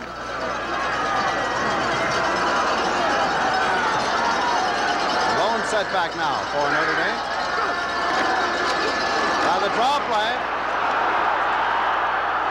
Evans, Jerome Evans to the 43. I think he got the first down. I think he 1st did and too. 10. End zone shot here of Evans. Notre Dame quickly called timeout here, and now they're thinking at least 3. Evans just picks his hole beautifully, and he comes up with the big first down for the Irish.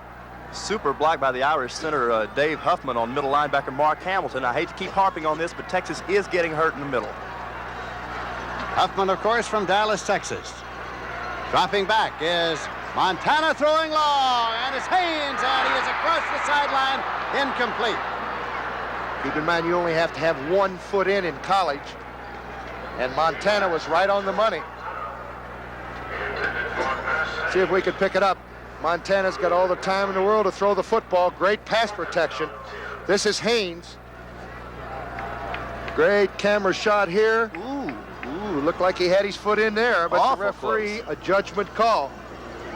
Texas felt very strongly going into the game that they had to put an effective pass rush on Montana to contain him, and thus far they haven't gotten near him. 46 seconds left to play in the first half. Notre Dame 24-3. Montana throwing to McAfee. Incompleted pass is the ruling.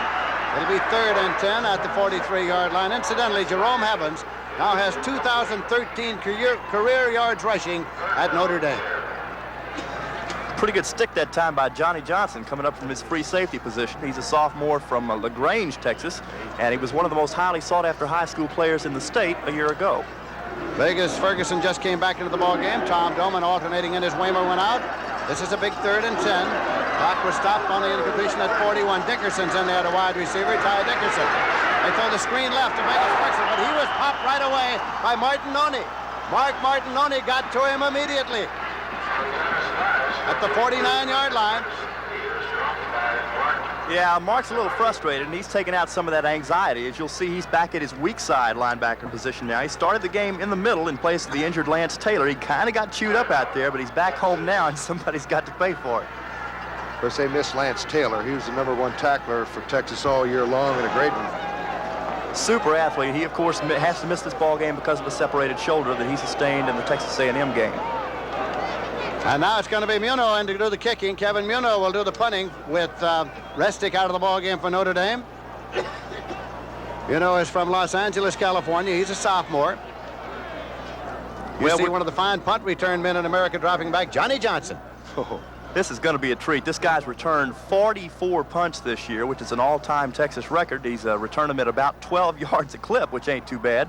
And many times when he drops back there, the Texas band will strike up the Tonight Show theme and go, "Here's Johnny." Took one, 52 yards back against Virginia. He's very dangerous. Kevin Muno in deep punt formation with 28 seconds remaining in the first half. Notre Dame 24, Texas 3. I'd try to block it. Got to. They're rushing 10. Muno puts it up high and short. There'll be no return. It is out of bounds at the 32-yard line. It was a 19-yard punt, so it'll be 1st and 10 now for Texas to see what they can do in the remaining 22 seconds in this half. And again, we invite you to stay with us during the halftime intermission when we'll be entertained by the Notre Dame band, the Texas band, the Kilgore College band, and the Kilgore Rangerettes. Lockett's going to a wide left. Jones is set in the slot left. Connie Lamb Jones, that is Earl Campbell on a delay, and Earl Campbell rambles through to the 42, and I think he's got the first down. Willie Fry made the tackle. Notre Dame in a prevent defense now, 3 down linemen. Texas quickly calls timeout, 15 seconds to go. 24-3, very surprising here in the first half. Notre Dame's defense has kept Texas from the end zone, and Texas ranked 3rd in the country in scoring just under 40 points a game. This is a charged Texas timeout.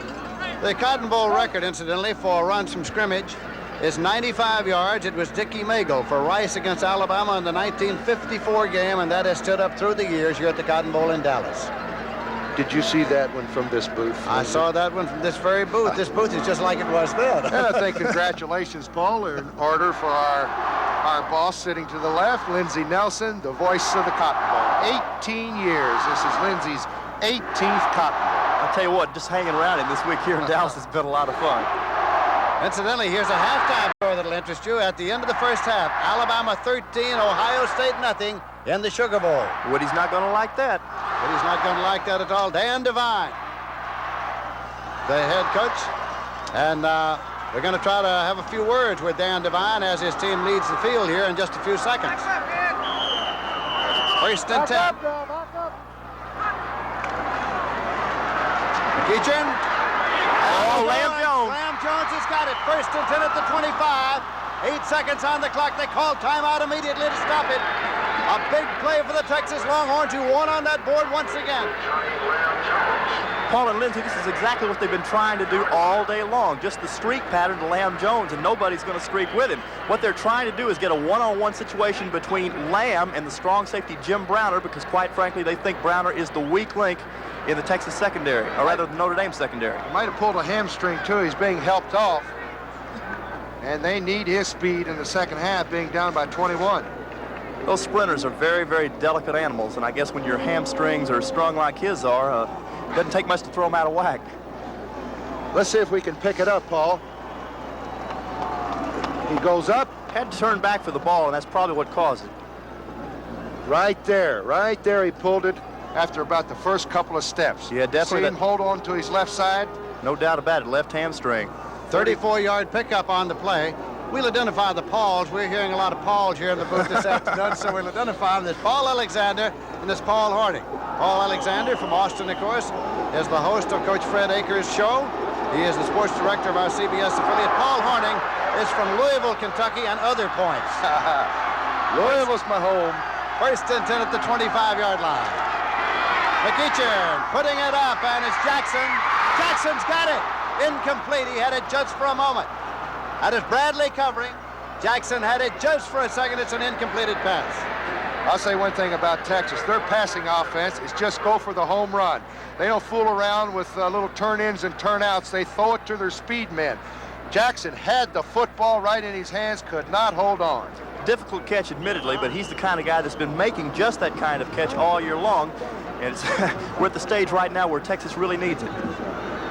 Ole Miss has come back into the ball game now for Texas. It is second down and 10 at the 25. 2 seconds on the clock. 2 seconds remaining to be played in the first half of the 1978 Cotton Bowl. McEachin, time has run out. Incomplete. Penalty marker. Penalty marker. Hold it. Hold it. There's a flag. It's going to be against Jim Browner. There is a flag. It's going to be against the strong safety on Notre Dame's defense. The clock had run out, but the game, the halftime, will not end on a penalty. Cannot end on a defensive foul, and so now the officials are in conference, and that is Vance Carlson. This year. Pass interference. Notre Dame. First down. First down for Texas. First down on the pass interference. It is spotted at the 13-yard line. Forget the field goal. They're going for it. They're going to go for it to try to get a touchdown on the board. They're trailing 24-3. They get this play. Time has run out on the clock, but they get this play. It cannot end the period on a defensive foul. Now Notre Dame calls a timeout. Notre Dame has called a timeout. What having Doug Becker, the defensive captain who calls the play, he's on his way over to talk to George Kelly and Dan Devine over there. Kelly handles the defense from up here in the press box, and I'm sure they're going to go over a little strategy right there. Joe Yanto is left, and there's Fred Akers talking to his quarterback, McEachin. Fred Akers, of course, almost everybody's coach of the year in his first year at Texas. He played his college football at Arkansas. He was a great high school coach, and then came to Darrell Royal's staff. He went out to Wyoming, coached 2 years at Wyoming last year, had his team as co-champions of the Western Athletic Conference in the Fiesta Bowl, where they were rolled over by Oklahoma. But then he went to Texas. He ditched the wishbone, put in the veer, his eye, told Earl Campbell to get from 235 down to 220, and he has him in here undefeated. Lindsey, I think that was the first penalty of this ball game. Yes, it was. The first penalty of the ball game coming as time runs out, giving Texas one more shot to throw it up in the end zone. So Texas has decided on the strategy they will employ. This is one-play strategy. Alfred Jackson coming wide to the right side, and that's where it's going. Gunned. Wrong. And in there for a touchdown. It is taken by Mike Lockett. Mike Lockett for the touchdown. How do you like that for one play? Well, this is the bowl for the national championship. And Texas, this might do something for him at halftime. Lockett right over the middle on a post pattern, double covered. He holds on to the football. Straight drop back action from McEachin. Good throw, right on the money. And Mike Lockett, as we said, was a very heralded receiver in high school, and he's earning his keep right there. Gets the Horns back in the ball game. Andy Harrison was there to make the stop. We have a conversion attempt coming now. Erxleben. Churchman puts it down. Erxleben boots it up. It's good. And so, that is the end of the first half. And the score is Notre Dame 24 and Texas 10. As both teams stream for the tunnel now. Both teams streaming for the tunnel as Texas scored on the last play of the first half to cut the lead. It is Notre Dame 24 and Texas 10 at the end of the first half. Notre Dame having taken an early lead, but Texas having stormed back here in the closing moments of the period. Psychologically, Lindsey, I think that's going to be a great boost for the Texas Longhorns. They're going to go in that locker room. Let's go down to Don Crickey. All right, here is Dan Devine. Dan, that was a dramatic comeback by Texas late in that second quarter. Well, they have a team with a lot of pride, Don, and we're afraid that they would do that. That's a good play by Texas. We had man coverage and the blitz on, and they got the ball off and got a very key score. Now, I know coming into the game, you and your coaches and your players were very confident about beating Texas. Did you expect it to be like this at the half? Well, we weren't very confident, Don. We felt we'd worked hard and that we had a good football team. We know Texas is number one, and a lot of ball to be played yet this half. I think it's going to be a great football game. We've got to kind of regroup ourselves. We have the lead, but Texas has the momentum. All adds up to another great college game. I think everybody's going to stay tuned. Good luck. Thank you. Dan Devine, the coach of Notre Dame. Now let's go back up to Lindsey Nelson. All right, Don Cricky, it's halftime here, and we're ready for the halftime pageantry, and this is the Fighting Irish Band, Notre Dame. The Notre Dame Band of the Fighting Irish is under the direction of Robert O'Brien. Assistant directors are James Phillips and Reverend George Wiskirchen.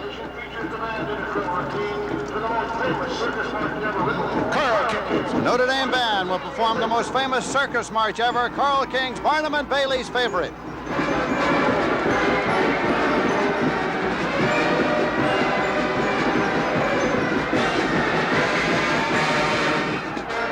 Feature of the Notre Dame Band.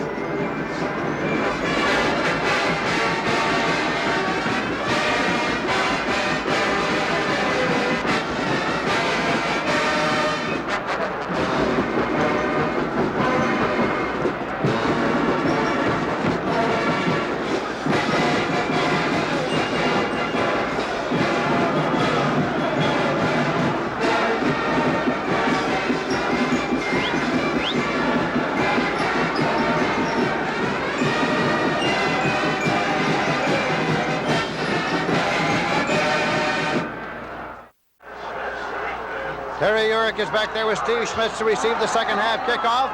Russell Erxleben will kick it off for Texas. Teed up on the 40. He might kick it between the goalposts from there. Just in case he does, it does not count as a field goal. This is a kickoff.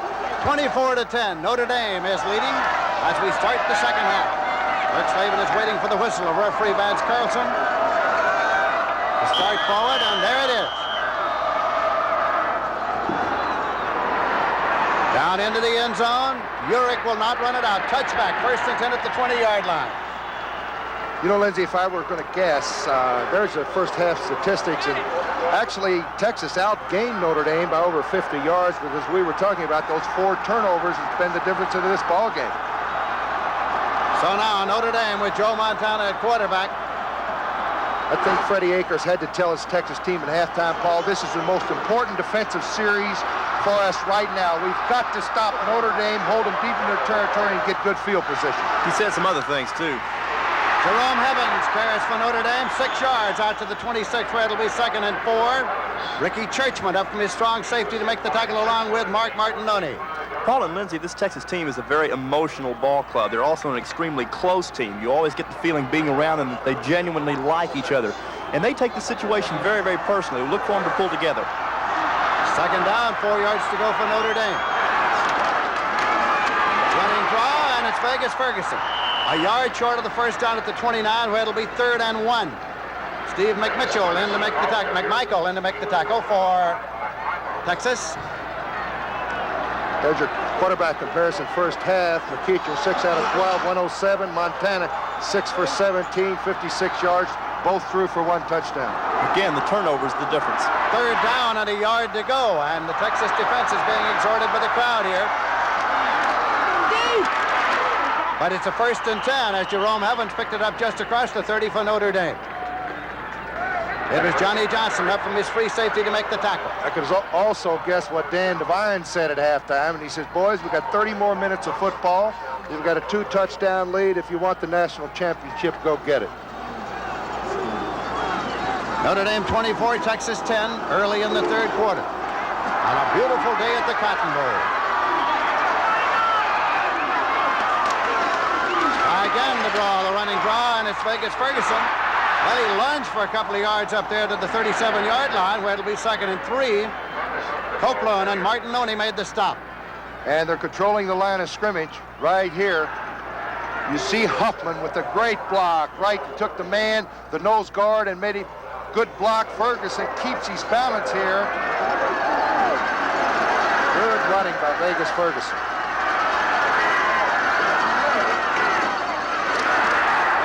Jerome Evans, and Evans is up there at the 45-yard line. Got a 1st and 10. Huffman is just controlling Mark Hamilton right now, Paul. Huffman being the center of Notre Dame, and Mark Hamilton lining head up right on his nose. Hamilton's a senior from New Mexico. He hasn't logged a lot of playing time this year. And as we said earlier, he's been pressed into service because Texas is having trouble in the middle. They're short of the 45-yard line. Try the draw again, trying those delays, and Evans gets up to the 49-yard line. Picked up about 5 where it'll be 2nd and 5. Martinoni again in to make the tackle. Well, they find a piece of meat, they chew on it, don't they? They're coming back at Hamilton again and again and again. And why not? Despite a little weakness. And that has to mean that Dave Huffman, this junior out of Dallas, doing a good job at center. Yeah, always does a good job.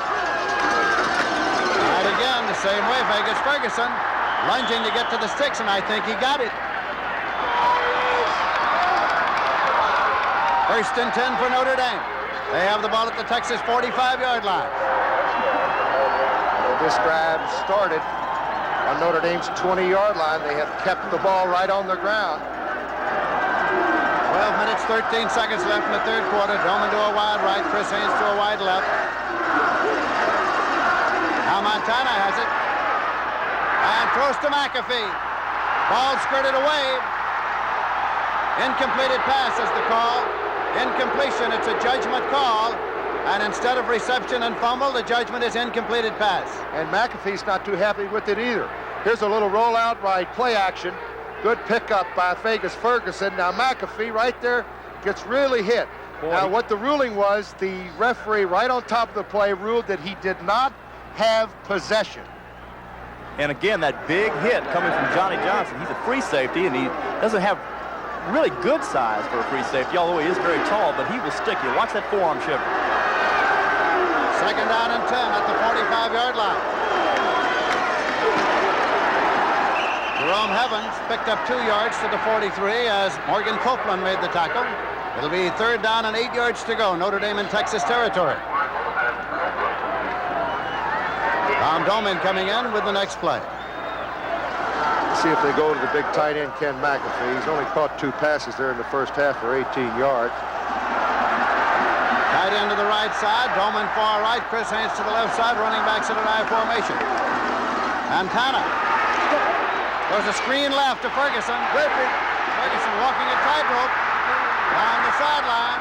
Now, the ball got away, but Notre Dame retains possession at the 27.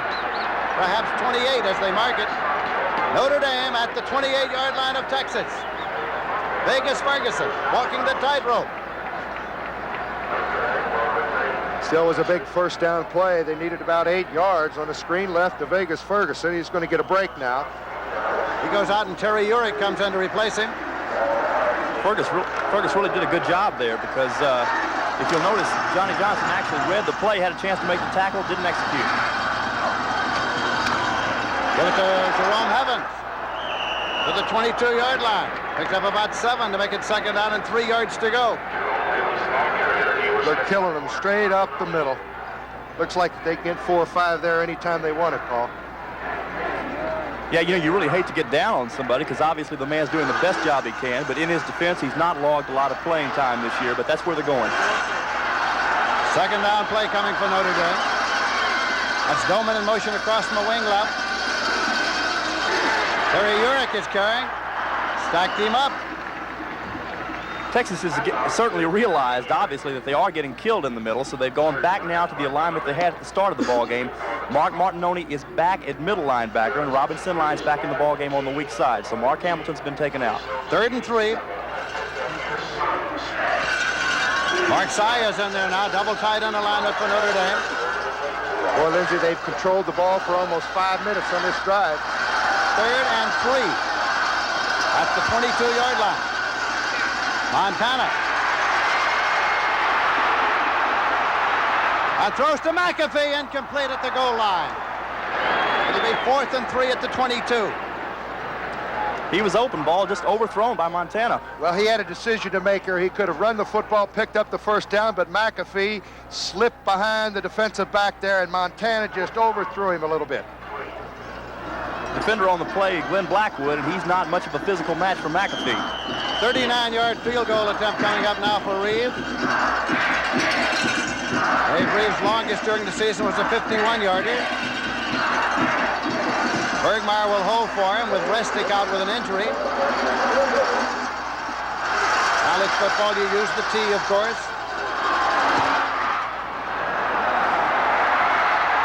And it is short. It is short. It'll be put in play at the 20-yard line. 1st and 10 at the 20 under college rules. So the score is still Notre Dame 24, Texas 10. 9 minutes, 58 seconds remaining in the 3rd quarter of the Cotton Bowl game in Dallas.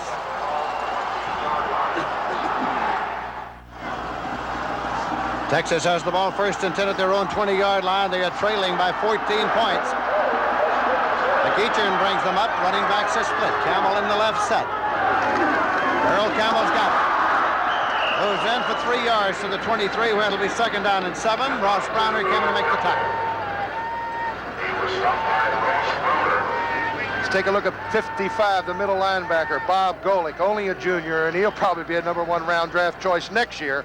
He's keying on number 20 as Ross Browner got him low, and Golick was right there. Alfred Jackson goes far to the left side now. 2nd down and 7 yards to go. Campbell is still in the left set. Rolling is McEachern. Incomplete, trying to get his tight end, Gil Harris. Gil Harris, 82, the man for whom it was intended. 3rd and 7. The Horns normally do not like to go to their tight ends, so what that's telling you is that Notre Dame is doing an excellent job covering the wide receivers. I think McEachern might have made a bad decision on that play. He could have run the football, I think, and picked up the first down there. He could have, but he has been admonished by the Texas coaching staff not to run the ball unless absolutely necessary. He's not a good runner. He doesn't pretend to be. And given the choice between stopping up and throwing and keeping the ball, they'd rather have him throw the thing. It is 3rd down and 7 yards to go. Dropping back again is McEachern. And it is intercepted. Taken by Heimkreider. Heimkreider, the linebacker. It is 1st and 10, Notre Dame inside the 30-yard line of Texas. The 5th turnover of the day, Lindsey. Notre Dame gets the football. Notre Dame is leading 24-10, 9 minutes, 9 seconds in the 3rd quarter.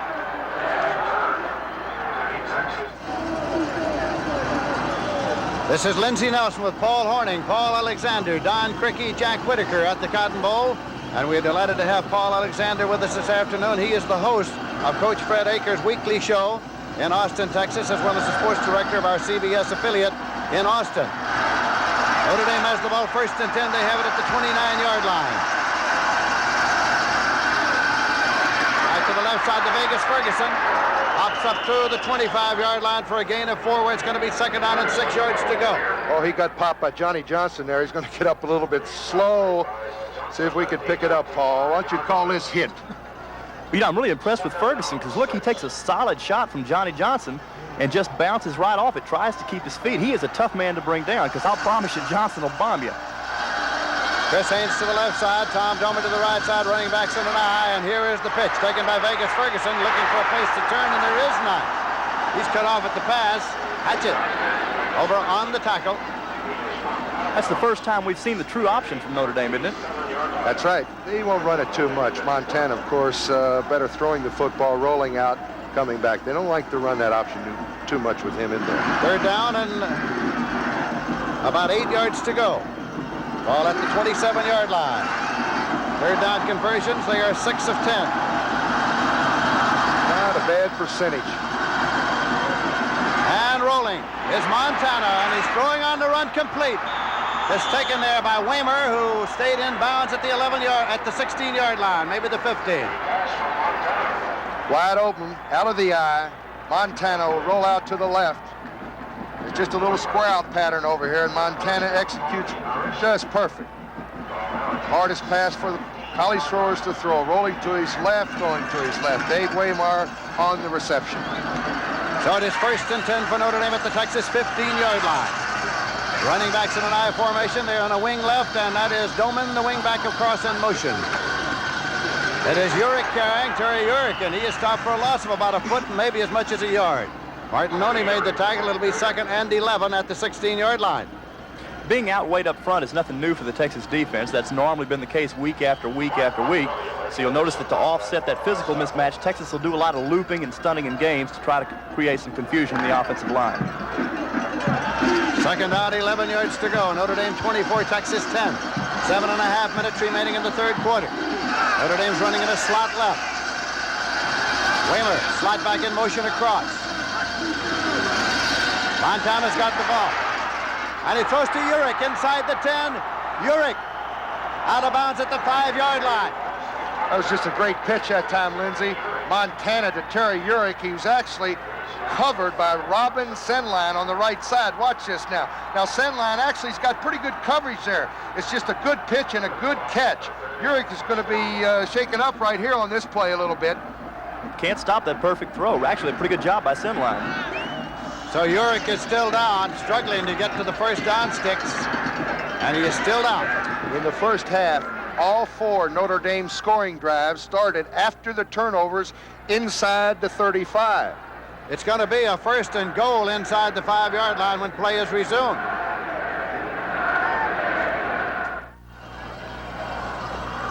First and goal on the 4, Dan Devine, the head coach. That's Merv Johnson right there to his right, the assistant head coach at Notre Dame.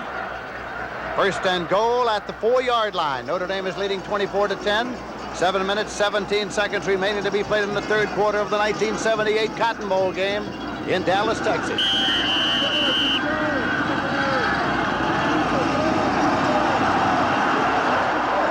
come up in a wing right.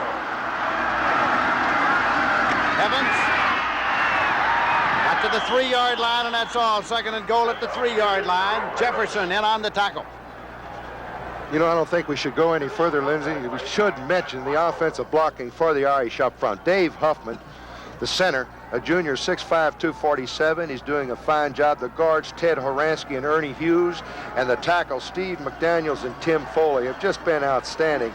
They've been giving a lot of holes, especially from tackle to tackle, for the Notre Dame running attack. Orsini is in there now. Saya's in at a double tight end. Orsini's in at a running back. Instead, it is Vegas Ferguson hitting in for the touchdown. Vegas Ferguson hit it into the end zone for a touchdown. And there must be a little weakness over there because that's the 3rd time this afternoon that Notre Dame has gone off the left side for 3 touchdowns. This time it's Vegas Ferguson. In the first half, Terry Urick got 2 at the same spot. Well, they caught him in the game. Texas was in the blitz that time and just ran to the weak spot.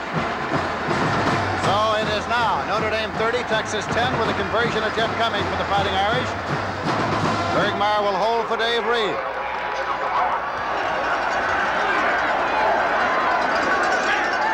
Bergmeyer puts it down, Reed boots it up, and it's good. So as they come back up the field in the 1978 Cotton Bowl game after moving 29 yards in 7 plays, it's Notre Dame 31, Texas 10. Notre Dame band is ripping it up as Notre Dame prepares to kick off. Dave Reed will do the booting. Johnny Johnson is dropped back there in place of Lamb Jones, who hobbled off the field. So it's Johnson and Jackson back deep to receive it for the University of Texas Longhorns. 6 minutes, 49 seconds left in the 3rd quarter. Johnny Johnson at the 15 to the 20 to the 25 to the 30-yard line, and Texas will start 1st and 10 at the 30. Keep in mind that the big one, Super Bowl 12, is coming up on CBS Sunday, January 15th. Boy, I can't wait. Denver against Dallas. A great defense of the Denver Broncos. Well, the Dallas Cowboys are no slouch themselves. Lyle Azado, boy, Tom Jackson, and of course, it's Roger Staubach, Tony Dorsett, Harvey Martin. Boy, what a great matchup. And the Super Bowl today will be 4:30 to 6, an hour and a half pregame show, all on CBS. 1st and 10 now. Ball is at the 30-yard line for Texas. Future. Bring it off to Campbell. We got 3 yards out to the 33, where it'll be 2nd down and 7 yards to go. Lindsey, that sprint out draw play out of the I formation has been one of the staples of the Texas attack all year long. and it's really been very, very ineffective today. Notre Dame doing a great job on it. 7 plays, 29 yards, kept the ball 2 minutes, 20 seconds, did Notre Dame. 6 minutes, 24 seconds left to play in the third quarter. The Longhorns trying to move the football now. Keep in mind they scored in a one-play situation on the last play of the first half of this ball game. Ham Jones from Hamlin, Texas, moved it out to the 35-yard line for 2, where it'll be 3rd and 5. Heimkreiter made the tackle from his left outside linebacker post for Notre Dame. Texas offense now operating without the services of wide receiver Johnny Lamb Jones, the Olympic sprinter. He's out with that pulled hamstring that he suffered in the first half. In his place, Ronnie Mish and Michael Lockett are alternating at that position. Keep in mind that this Texas team on the road defeated Oklahoma and Arkansas on successive weekends. 3rd down and 5 yards to go.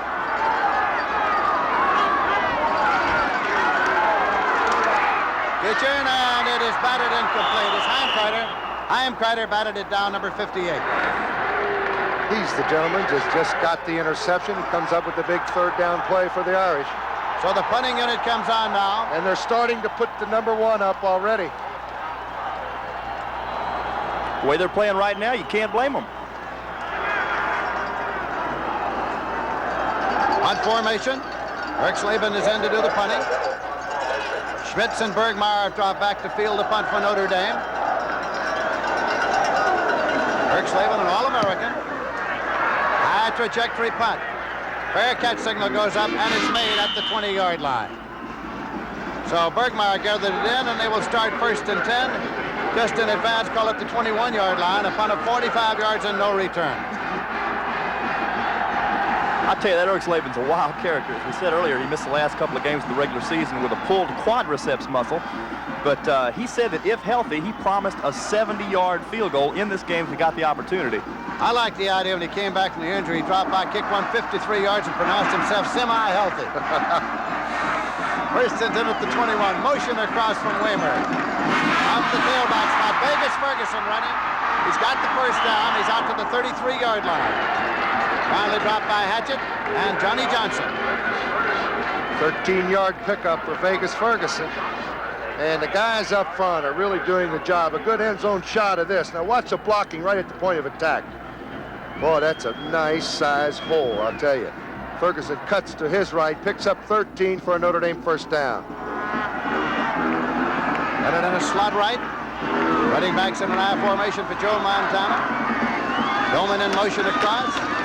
Do it to Jerome Evans. He gets 2 yards to the 35, where it'll be 2nd down and 8 yards to go. Boy, I tell you, when the Notre Dame coaches go over this film after the ball game, they've got to be impressed with the job that Horansky is doing offensively at right guard for Notre Dame, because he's got a standoff or better with Texas's Outland Trophy winner Brad Shearer. Dan Devine speaking to the official.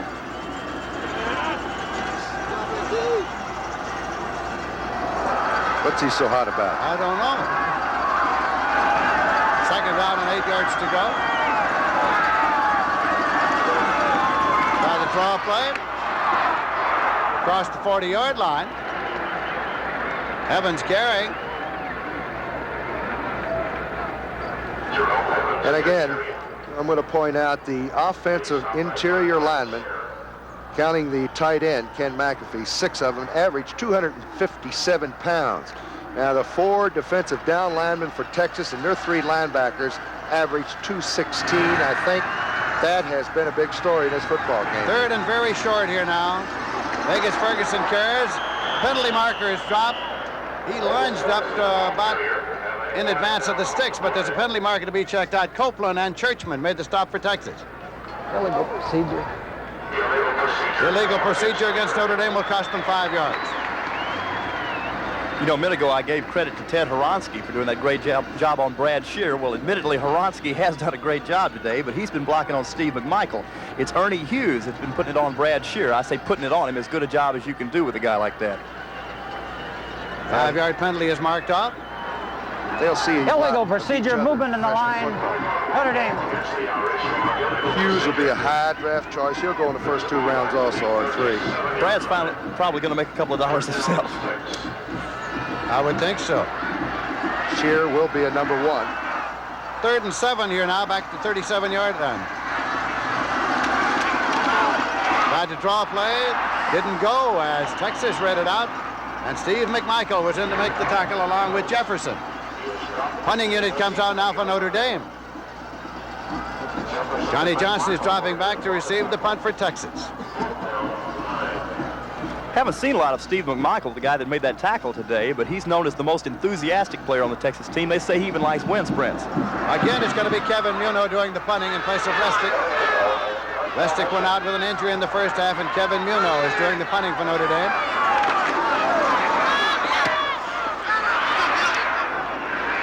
Johnson calls for fair catch, and he makes it at the 32-yard line where Texas will start.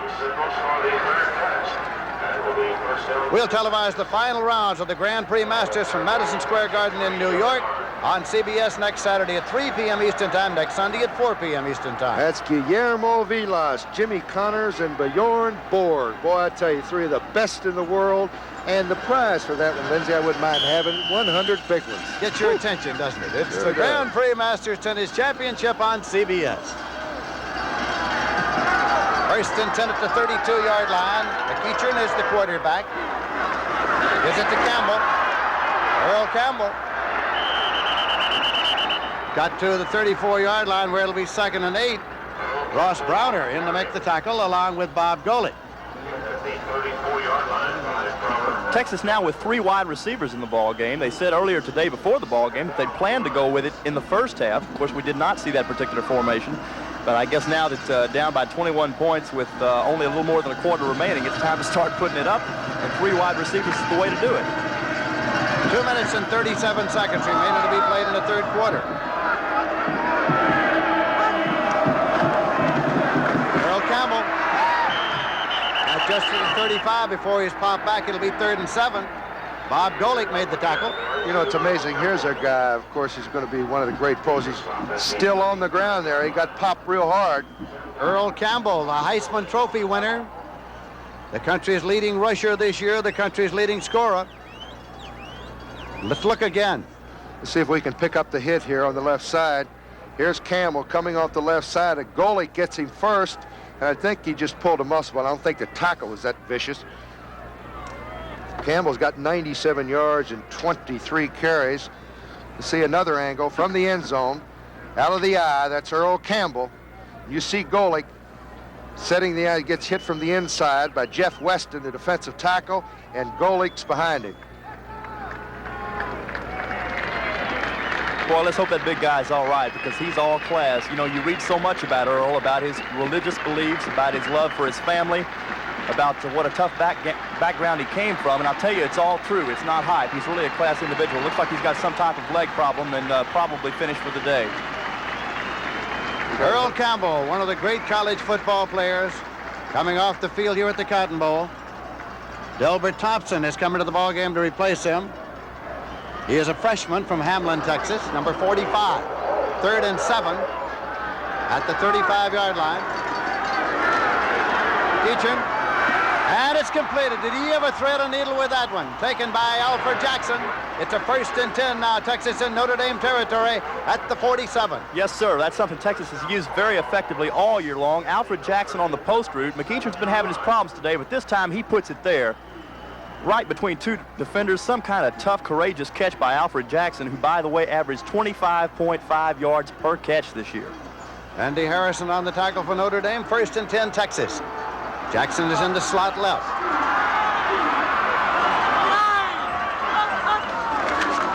Ready for Thompson. In there in place of Campbell, and he got almost to the 45-yard line for 2, where it'll be 2nd down and 8 yards to go. Delbert Thompson carry. That's Delbert Thompson filling in now for Earl Campbell. Delbert is a freshman from Hamlin, Texas. He's from the same hometown as Johnny Ham Jones, and the Longhorns have high hopes for him in the years to come. In fact, he's the heir apparent to Campbell. We have 1 minute, 20 seconds remaining to be played in the third quarter. It's Notre Dame 31, Texas 10. Mish is coming to a wide right. Mike Lockett's in a wide left. Jackson in the slot left. McEachern. Going to Jackson. Back in the end zone, Randy Harrison has it for a touchback. First and 10, Notre Dame at their 20-yard line. Harrison with the interception, took it into the end zone at the 20. Well, Texas has no chance here. They're trying to go for the home run. That's exactly what all the defensive secondary for Notre Dame is looking for. They're looking for the bomb. You can see him. He's double covered back here, and it'll be up in the air. Jackson tips it, and Randy Harrison plays a little juggling match, gets it in the end zone. It'll be brought out to the 20. McEachern now 3 interceptions, and Texas has also lost 3 fumbles, 6 turnovers. This is Evans carrying out to the 26. Now let's go down to Don Criqui. All right, Lindsay, this is Earl Campbell, of course, the great Heisman Trophy winner. He has an injury to his left foot. They're examining it now.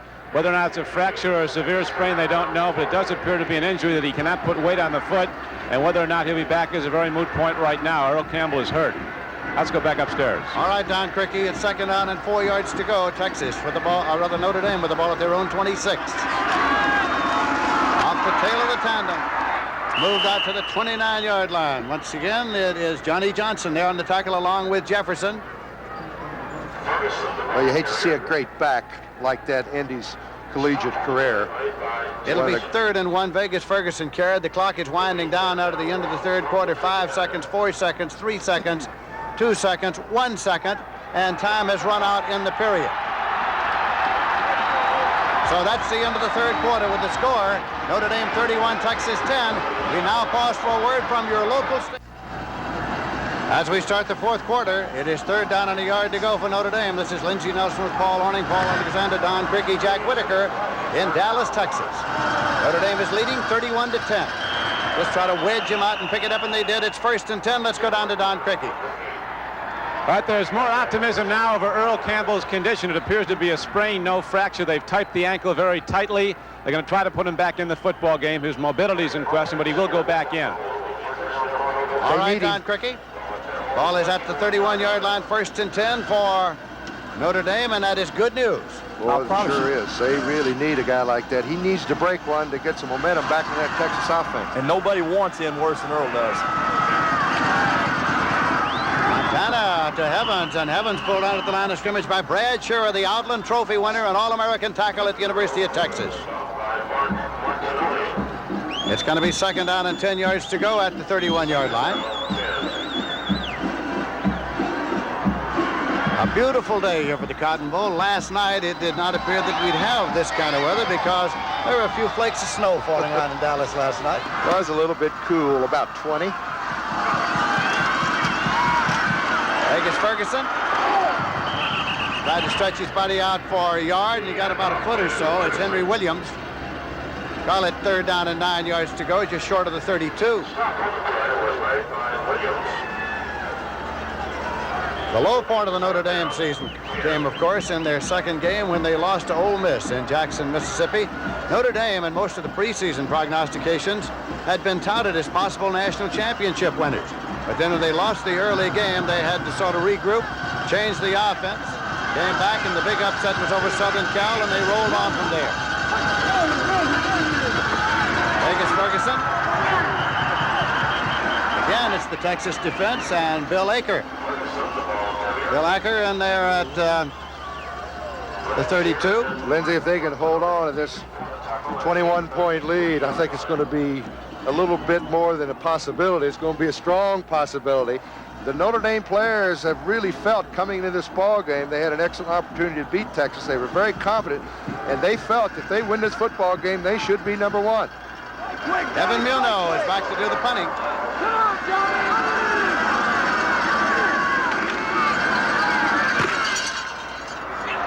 Blackwood is calling for the fair catch, and he makes it at the 41-yard line. So it'll be 1st and 10, Texas. The Longhorns will start at their own 41. We have 12 minutes, 53 seconds remaining to be played in the game. A 27-yard punt by Muno.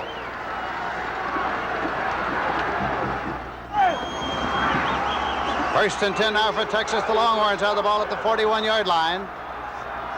Geachern still quarterbacking. University of Texas.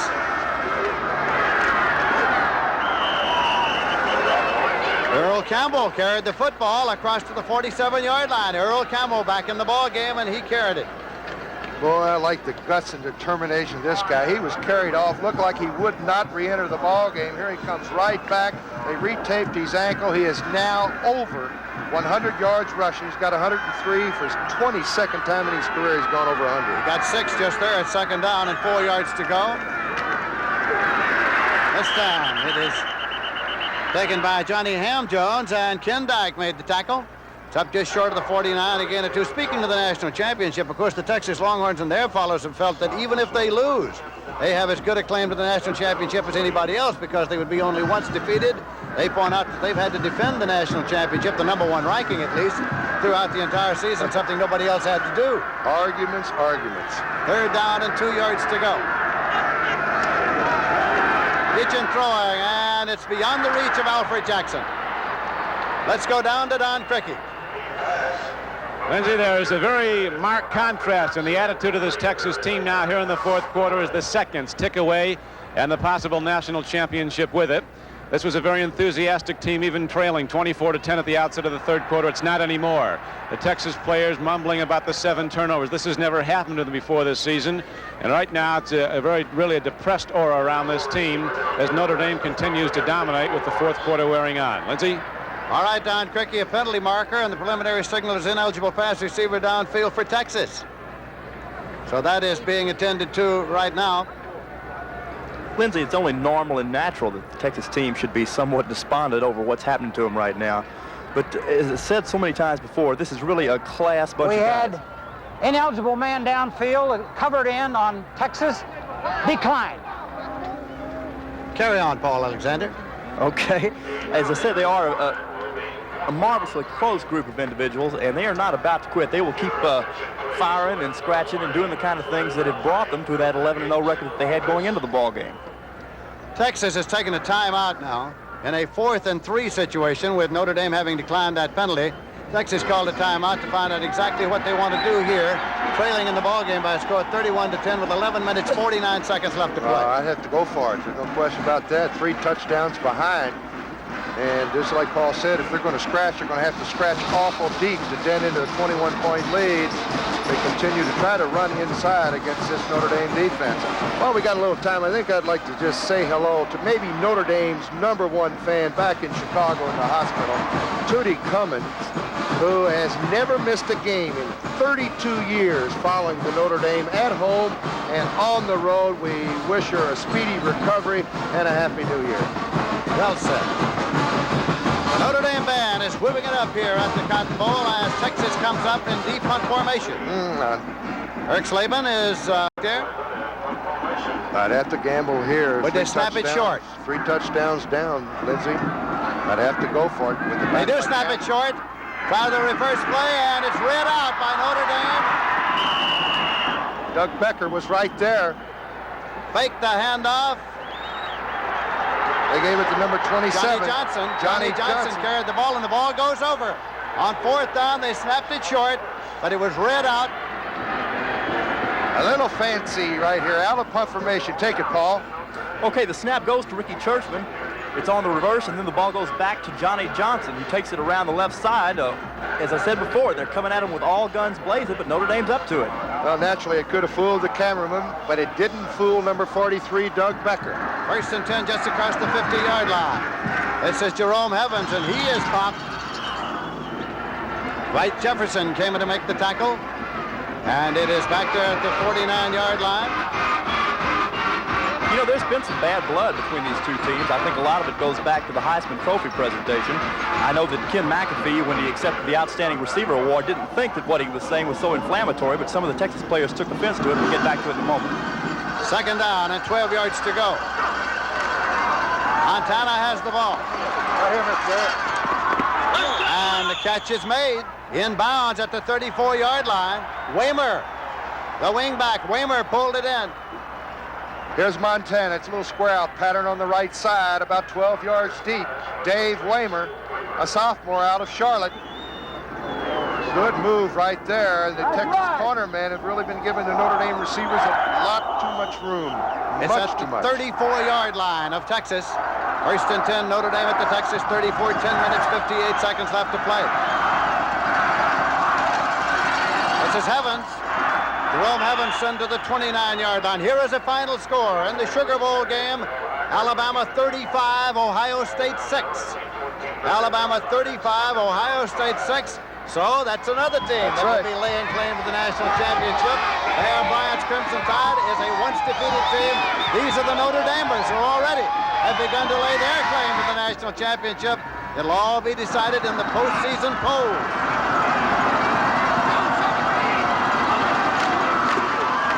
Vegas Ferguson into the 26-yard line, short of the sticks. Glad Shira, along with Dwight Jefferson, made the tackle.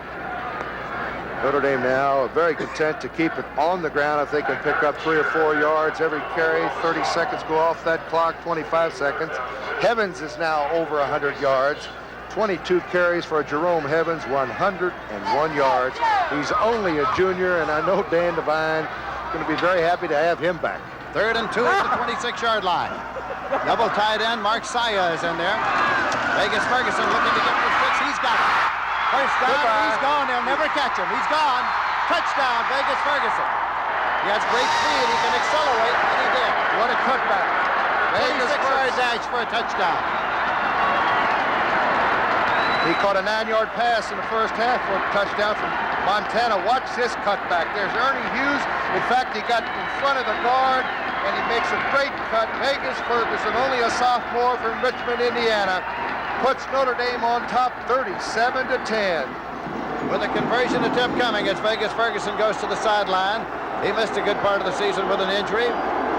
Gave the offense a great boost when he came back to full-time action late in the season. He's carried 21 times for 94 yards here this afternoon. Dave Reed will attempt the conversion with Bergmeyer holding for him. And it's good. So as they come back up the field here at the 1978 Cotton Bowl game in Dallas, Texas, it is Notre Dame 38 and Texas 10.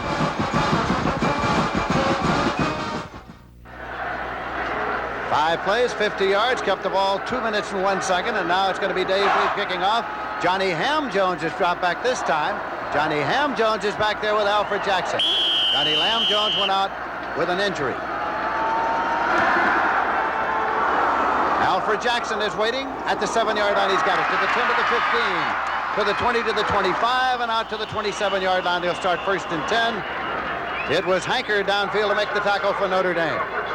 CBS Sports Spectacular 1978 will present an exciting calendar of events. In January, it'll feature the WBC World Light Heavyweight Championship between defending champion Miguel Coelho and Mate Parleffin. That is next Saturday. And then later, it's the World Lightweight Championship. Roberto Duran, many say he's one of the great fighters of all time. Pound for pound, he'll defend his title against Esteban de Jesus. What a match. And we'll have super skates, plus the Hollywood Stuntman competition and much more. Be sure to watch the 1978 CBS Sports Spectacular beginning next Saturday at 4:30 p.m. Eastern Time. The Quayo fight is on next Saturday. There's Bevo, a famed Bevo Texas Longhorn. A violation on the kickoff, and so we'll bring it back and do it all over again. Offsides against Texas. Violation of the kickoff receiving formation, so they kick it from the 45. Some years ago, Paul Horning, I was doing a USC-UCLA game, and Red Sanders was coaching UCLA. He said to me, I have never had a kickoff run back for a touchdown against a team of mine in prep school, college, anywhere. The next day, they kicked to John Arnett. He would have run out into the street if it had been at the Peristyle Inn, but there was a violation of the kickoff receiving formation, nullified Arnett's return. They kicked it off again, and still nobody had returned one against Sanders. Oh, do I remember John Arnett. Dave Reed putting it up. Johnny Ham Jones at the 6-yard line, dribbles it, but he's on his way to the 15-20, across to the 23-yard line where Texas starts 1st and 10. Tell you what, man, you've really got to be impressed with the job that the Notre Dame coaching staff has done getting this team ready, don't you? They're so beautifully prepared. They really are. And they were sky high, of course. And it's a little bit easier, you know. A lot of pressure was on Texas, ranked #1. They knew all they had to do was win by 1 point. They would have had the national championship locked up. Interesting thing happened. Notre Dame felt that they were so ready that they canceled yesterday's practice. They thought they were ready to go. Here's a pitch to Campbell, Earl Campbell. Ross Browner runs him out of bounds, at the 26-yard line. A gain of 3 yards on the play will make it 2nd and 7. I wish I could have canceled yesterday. Sometimes these upsets, they do come along, Paulie. You know, one guy I really feel particularly sorry for right now is Randy McEachern. You know, what a storybook performance he's turned in this year. He was a third-team quarterback, was redshirted his sophomore year, missed his entire junior year with an injury, and they would not be in this ball game were it not for him. And it's too bad he's having such a tough day. Keaton right there. And the option pitch. Cunningham Jones is pulled out by Scott Zeddy. Well, that option stuff's not going to go right now. Notre Dame can just lay those ears back and come. Well, the key to it has been the linebackers have stopped everything on the inside, and the defensive ends, Fry, Zeddick, Browner, they just have been keying the wide stuff. 3rd and 12 now at the 21-yard line. Texas in possession. Notre Dame is leading 38-10. We have 8 minutes, 54 seconds left to play in the game. Lockett and Jackson far to the right side. That's Campbell again. Look at the 23. Becker beside himself. Becker and Bob Golick on the tackle. And Earl Campbell, the class man, he got up, patted, I think it was 75J Case. He knows he's in for a long afternoon. They have really keyed on that young man. So it is a 4th down, and Erxleben comes in to punt the ball. Schmitz and Bergmeyer have dropped back to field it for Notre Dame.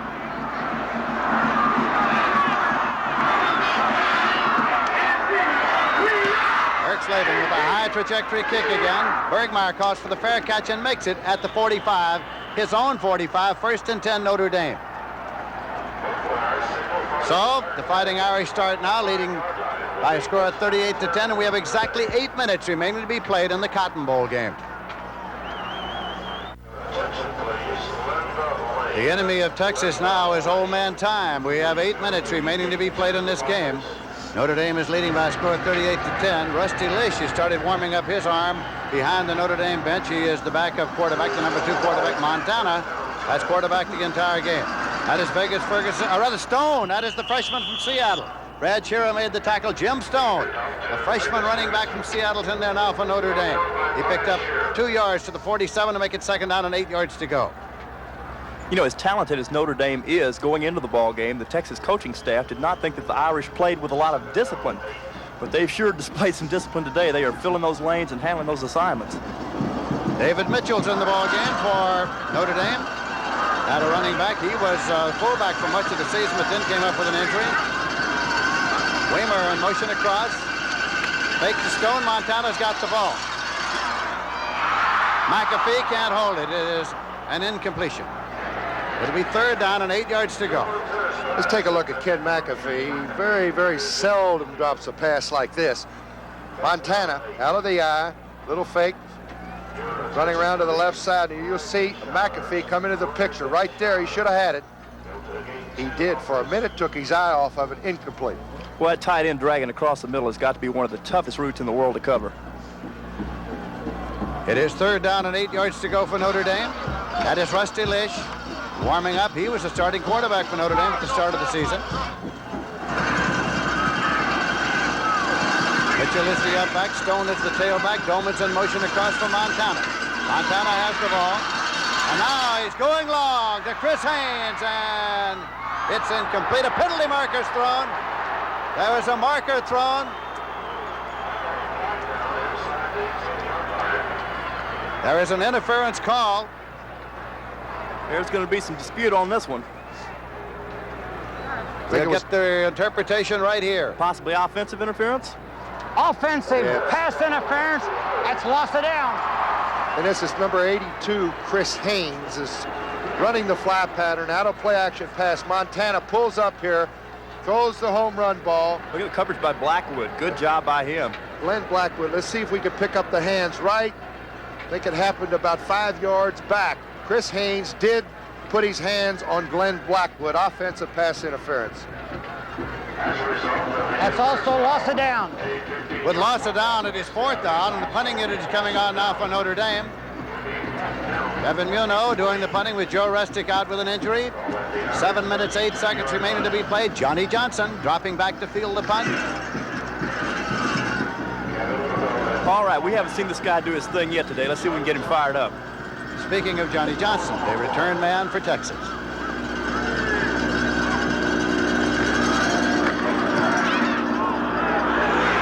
Johnson at the 27. And he's well covered by the Notre Dame special teams unit, and it stopped at the 29-yard line. So it'll be first down and 10 yards to go for the Longhorns. They have the ball at their own 29. We have 6 minutes, 59 seconds left to play in the Cotton Bowl game. First and 10, Texas Longhorns at their own 29. McEachin is 7 for 18, 121 yards, 3 interceptions. McEachin setting up to put it up. Jackson has it at the 35-yard line and back to the 30, and now pulled out of bounds at the 30-yard line. Grunting and a groaning. Did you hear that pop? I did. A gain of a yard on the completion. Who says this cat's not tough? Watch this drag pattern by Alfred Jackson all the way across the middle. McEachin just waits for him to break open. Really an excellent pass this time. And he does take a shot. Look at this ricochet. That's Becker. That's Doug Becker. He knocks him back, and Golick's right there coming in for the cleanup along with Becker. Alfred might have been better off taking a dive. Of all the men on the Notre Dame defense I wouldn't want to meet. Look at that. He knows he's number one, right? Campbell at the 28-yard line, and it's Jay Case on the tackle. It'll be third down and 11 yards to go. We have 6 minutes, 34 seconds remaining to be played in the game. Notre Dame 38 and Texas 10. Well, that's a big part of the story of this ball game, Lindsey. Nobody has stopped Earl Campbell yet as the Notre Dame fans start chanting, "Goodbye, Texas, we hate to see you go." Penalty marker is thrown. McEachin with a completed pass at the 37-yard line. It was taken there by Gil Harris, the tight end. Markers being checked out. We have White offside. That'll make it a 3rd and 6. That'll move it up to the 33-yard line.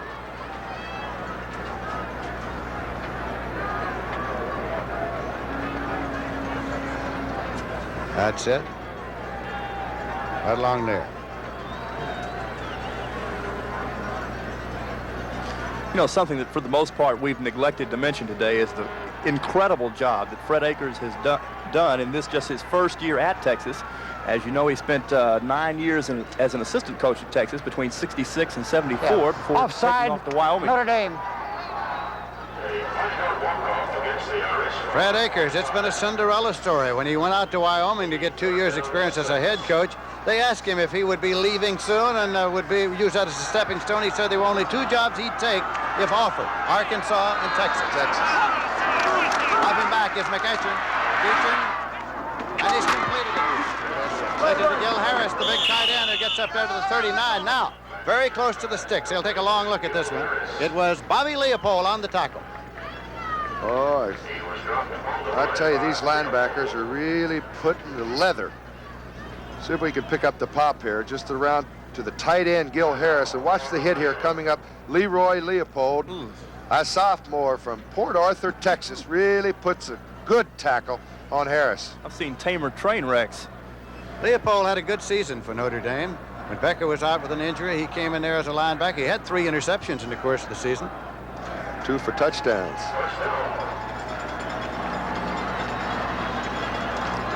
First and 10. That's Cagle warming up now along the sideline, a freshman who was a heralded All-American quarterback in Cincinnati during his high school days. Paul Brown was quoted as saying he didn't need to go to college, he'd go right from high school to the pros. Undefeated, never lost a game in high school. McEachin, and it's to Mish, complete. At the 43-yard line, another first and 10 for the Texas Longhorns. Mike Whittington made the tackle. Little Ronnie Mish. He's a senior, logged very, very little playing time, although he does have 2 touchdown catches this year. Also missed a couple of games with a broken hand. He's been a squadman, never lettered, but oh, what a route runner he is. He's got exceptional moves, and he's not afraid of anything. It is first down and 10 yards to go now for the Longhorns. McEachern again. And he's got his tight end Harris, but overthrew him that time. It'll be second and 10 at the 43. Ross Browner and his brothers were heavily recruited by Ohio State because, of course, they live in Warren, Ohio. And Ross Browner said he wanted to come to Notre Dame because it was an independent. They weren't in a conference, and also they had no athletic dormitory. What hall did you live in, Paul? I lived in a lot of halls. Actually, I know you did. Moved the athletes around, Dad. At Notre Dame, I mean. Kavanaugh, Soren, Zom. Never stayed in the same one 2 consecutive years at their request. Second down.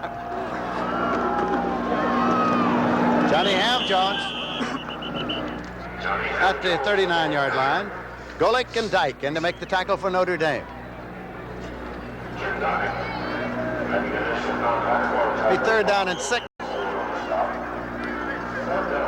Johnny Ham-Jones always loose as a goose, but you think he's not intense? He consistently grades out higher than any other Texas offensive player. Very, very rarely blows an assignment. Ross Christensen's in there now at the strong safety for Notre Dame in place of Jim Browner. Eachern being chased by Ross Browner, who's got him by the jersey, and that is him. Ken Dyke and Ross Browner. The last 3 or 4 minutes. Look at Ham-Jones's jersey just ripped off. Browner on the sack that time. In the last 4 or 5 minutes, Dan Devine is starting to give his second unit, third unit some playing time. He's starting to substitute quite freely now. That's McEachern with the torn jersey, and it's a timeout, Texas. McEachern's over to get some new haberdashery. Clock shows 4 minutes, 50 seconds left to play in the game, and Notre Dame is leading by a score of 38-10. McEachern has rushed 7 times today for 38 yards for Texas. Minus 38 yards. I beg your pardon, minus. Yes. I thought it was a dash.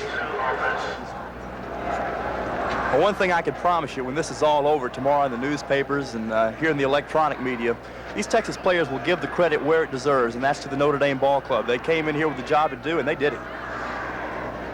Keep in mind now, coming up on January 15th is the big one of the NFL, the Super Bowl. And it's going to be the Denver Broncos and the Dallas Cowboys at 6 p.m. Eastern Time from the Superdome in New Orleans. Right here on CBS, this promises to be some kind of matchup. The Super Bowl today from 4:30 Eastern Time to 6 p.m. An hour and a half, the Super Bowl today, preceding the Super Bowl game, January 15th on CBS. 4th down and 14 yards to go. McEachern on 4th down throws it, and it's complete. Mish has it. Mish has a first down. It's at the 32-yard line. Mish, again, looks more like a choir boy than a receiver. But he's an extremely hard worker, always the first guy out to practice and the last one in. Out route this time. Again, a pretty well-thrown ball by McEachern.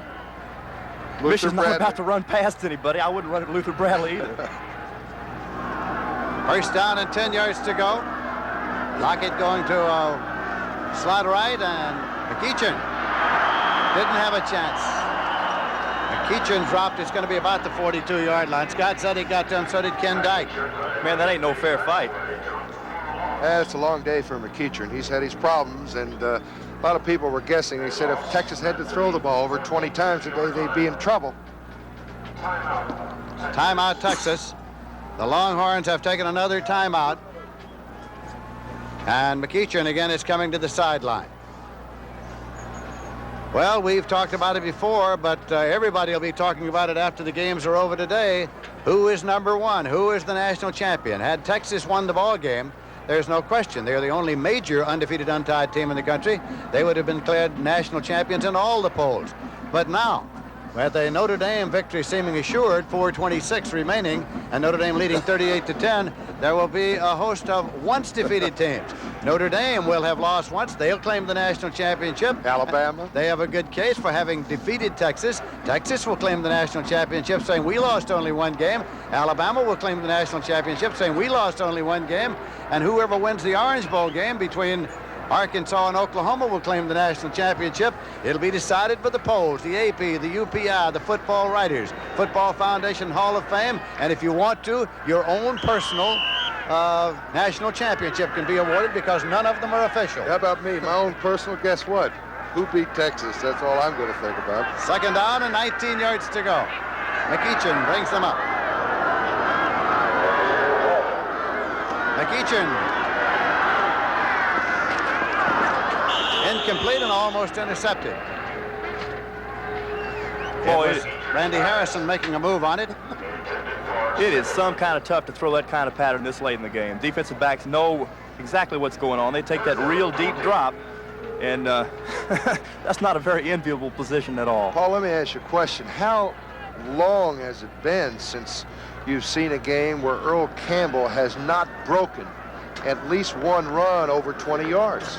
This is obviously the first time this year, and I guess it would date back to back last year when he was having the injury problems. Suffice it to say, Notre Dame's done a better job on him than anybody else, easily.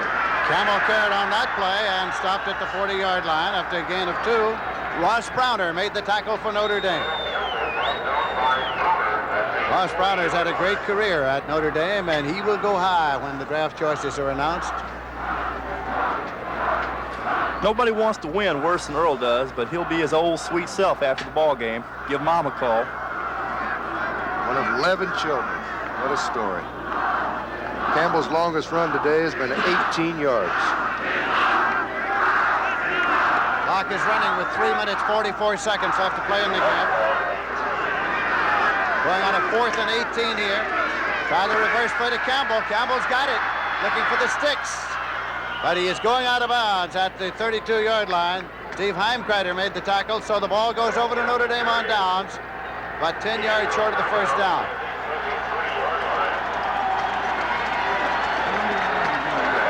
Man, even the stuff you draw up in the dirt isn't working today. Nope, the Notre Dame defense is just really McAfee stopping to shake hands with Earl Campbell as he passed him. You saw it there. McAfee, and as Paul Alexander pointed out, McAfee, after the speech at the Heisman Trophy dinner, was not exactly a hero in Texas.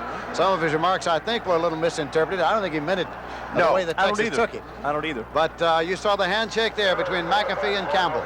Lindsey, if you're coach of Notre Dame, you wouldn't mind it at all. They were number 5. They need a little support. If they did beat Texas, they'd keep everything in mind. Rusty Lish, the quarterback, on the handoff.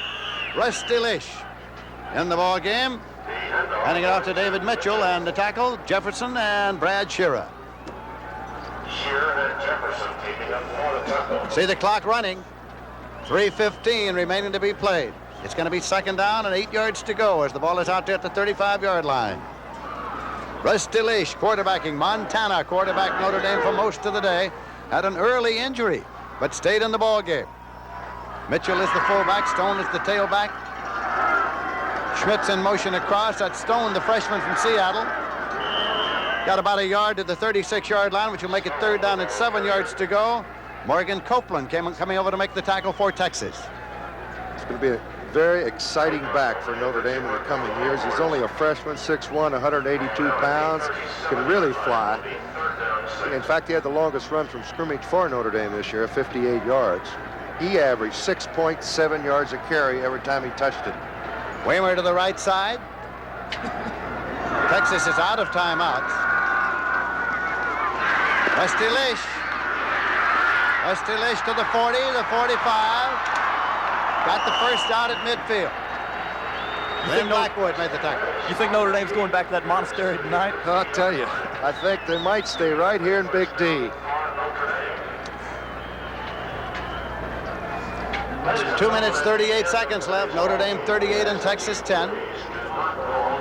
You know, a lot of people were concerned that Notre Dame had been here in Dallas so long that maybe they lost their edge, but so much for that argument. They had been here almost as long as Paul Hornick. That's right. Quite.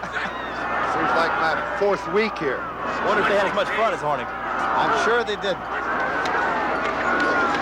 Rolling is Lish. Going to McAfee. McAfee's got it at the 35-yard line. Another 1st and 10. Rick Churchman in to make the tackle. McAfee coming across from the left side. Fake the Stone, they roll out to the right. Got all the blocking in the world. He could have picked out any receiver there. Everybody was wide open. And here comes Ricky Churchman here, who just hangs on, and they got a little hugging match going on right here. Churchman had a tough job. He's had one-on-one coverage with McAfee all day long. Hold it, hold it, somebody says. Not working. Clock's not working. It stopped at 2:10. The clock's not working, somebody says. That means it'll be kept on a watch on the field. Well, Earl Campbell did break one Cotton Bowl record, Lindsey. Most carries. He had 29 carries today for 116 yards. And a number of those coming on a bad leg.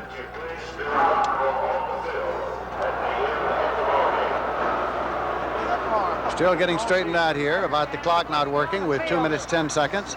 Time will be kept usually by the field judge on the field. Right. What was that they were booing? Hold it right here.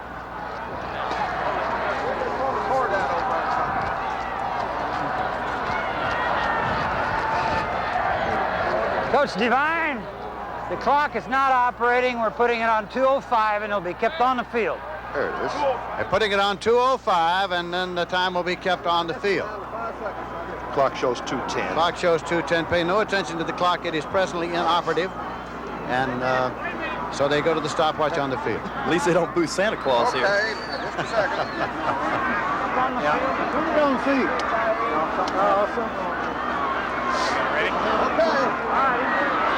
And the referee tells Rusty Lish it's first down. Is there any way you can shut that thing off? Yeah, it's off. Shut that thing off. Just shut it off so it's out. He wants to shut the clock off so it doesn't show anything. He wants to kill the clock. Texas would like to turn out the lights on the scoreboard. You're going to see a lot of fans just come on this football field when this game ends. Rusty Lish. Incomplete. Ooh, he had him too. He did. He Trying got to hit popped. Waymer. It'll be 2nd and 10 at the 35. Steve McMichael, the defensive tackle for Texas, just leveled Lish.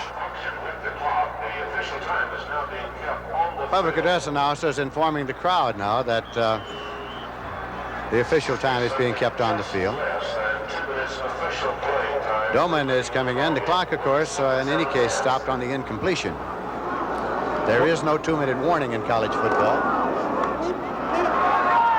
Doman to the left side. Dickerson to the right. Rusty Lish is rolling. Goes to McAfee, a one-hand stab for McAfee. A one-hand catch and another first down, Notre Dame at the 23. Oh, great example of the great hands of Ken McAfee. Here's Lish rolling out to the right. Now watch this one-handed left with his left hand. What a catch. What an athlete. Ken McAfee, his father played at Alabama and then played tight end with the Giants. McAfee had 205 scholarship offers when he finished high school. Waymer, it's incomplete. Blackwood covering defensively. McAfee's had 4 catches for 46 yards today, 2nd and 10. You know, I wonder how the Texas defense is going to react to all these passes late in the game. Well, Notre Dame pouring it on. Sure is. They're trying to get another touchdown, and of course they've got this game completely in hand, but they're thinking about that #1 ranking. Who can blame them? 38 to 10. 45 points against Texas would look a lot better than 38, I guess. Doman in motion across. Rusty Lish. And it's incomplete. Intended for Don Knott. Not the intended receiver, number 21. It'll be 3rd and 10 at the 23-yard line. You know, Paul, looking back on the ball game, obviously the turnovers played a big part, but don't you think that a lot of it has been the fact that there really has been a physical mismatch up front? Notre Dame has controlled the line of scrimmage both ways. Well, coming into this ball game, we talked about Notre Dame being bigger, a little bit stronger up front, and Texas had to counter with its quickness, and it just wasn't a match today. Not still in the ball game, the tailback, Rusty Lish. To Waymer, inside the 15-yard line. Marked at about the 14. And Blackwood on the stop. Short of first down yardage. Rusty Lish, #2 quarterback for Notre Dame, rolls out to his left. He sets up. He's got Dave Waymer out to the left side. Here comes Glenn Blackwood up. Just man-to-man coverage out there. It'll be 4th down and a yard to go. And that is Merv Johnson, the assistant head coach. What a job he's done with that offense. George Kelly in the defense, Joe Yano, Jimmy Johnson. Near the yard, Rusty Lish got it. It's 1st and 10. Ball is at the 12-yard line. I don't know how much time remains because it's being kept with the stopwatch on the field. You don't hear very much about Notre Dame's wide receivers, but Dave Waymer's had an excellent day. He sure has. He's only a sophomore. In fact, the whole offensive backfield and the receivers, except Ken McAfee, will return next year.